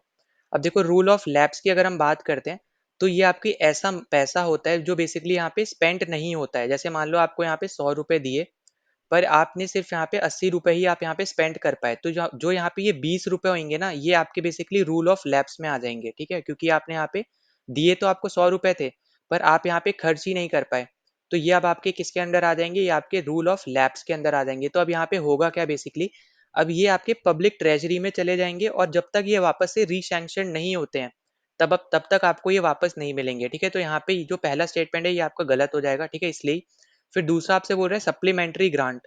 अब सप्लीमेंट्री ग्रांट जो है वो आपका एडवांस ग्रांट नहीं होता है बेसिकली, ये आपका होता है यहाँ पे एडिशनल ग्रांट, ठीक है? एडिशनल ग्रांट होता है जो आपको एक एक्स्ट्रा के तौर पे यहाँ पे मिलता है ताकि आप यहाँ पे अपने एक्सपेंस को मीट कर पाओ, जितना आप खर्च करना चाहते हो बेसिकली वो आप यहाँ पे खर्च कर पाओ यहाँ पे लोगों के लिए, ठीक है? तो यहाँ पे ये दूसरी स्टेटमेंट भी आपकी यहाँ पे गलत है, शुरू की दोनों गलत है।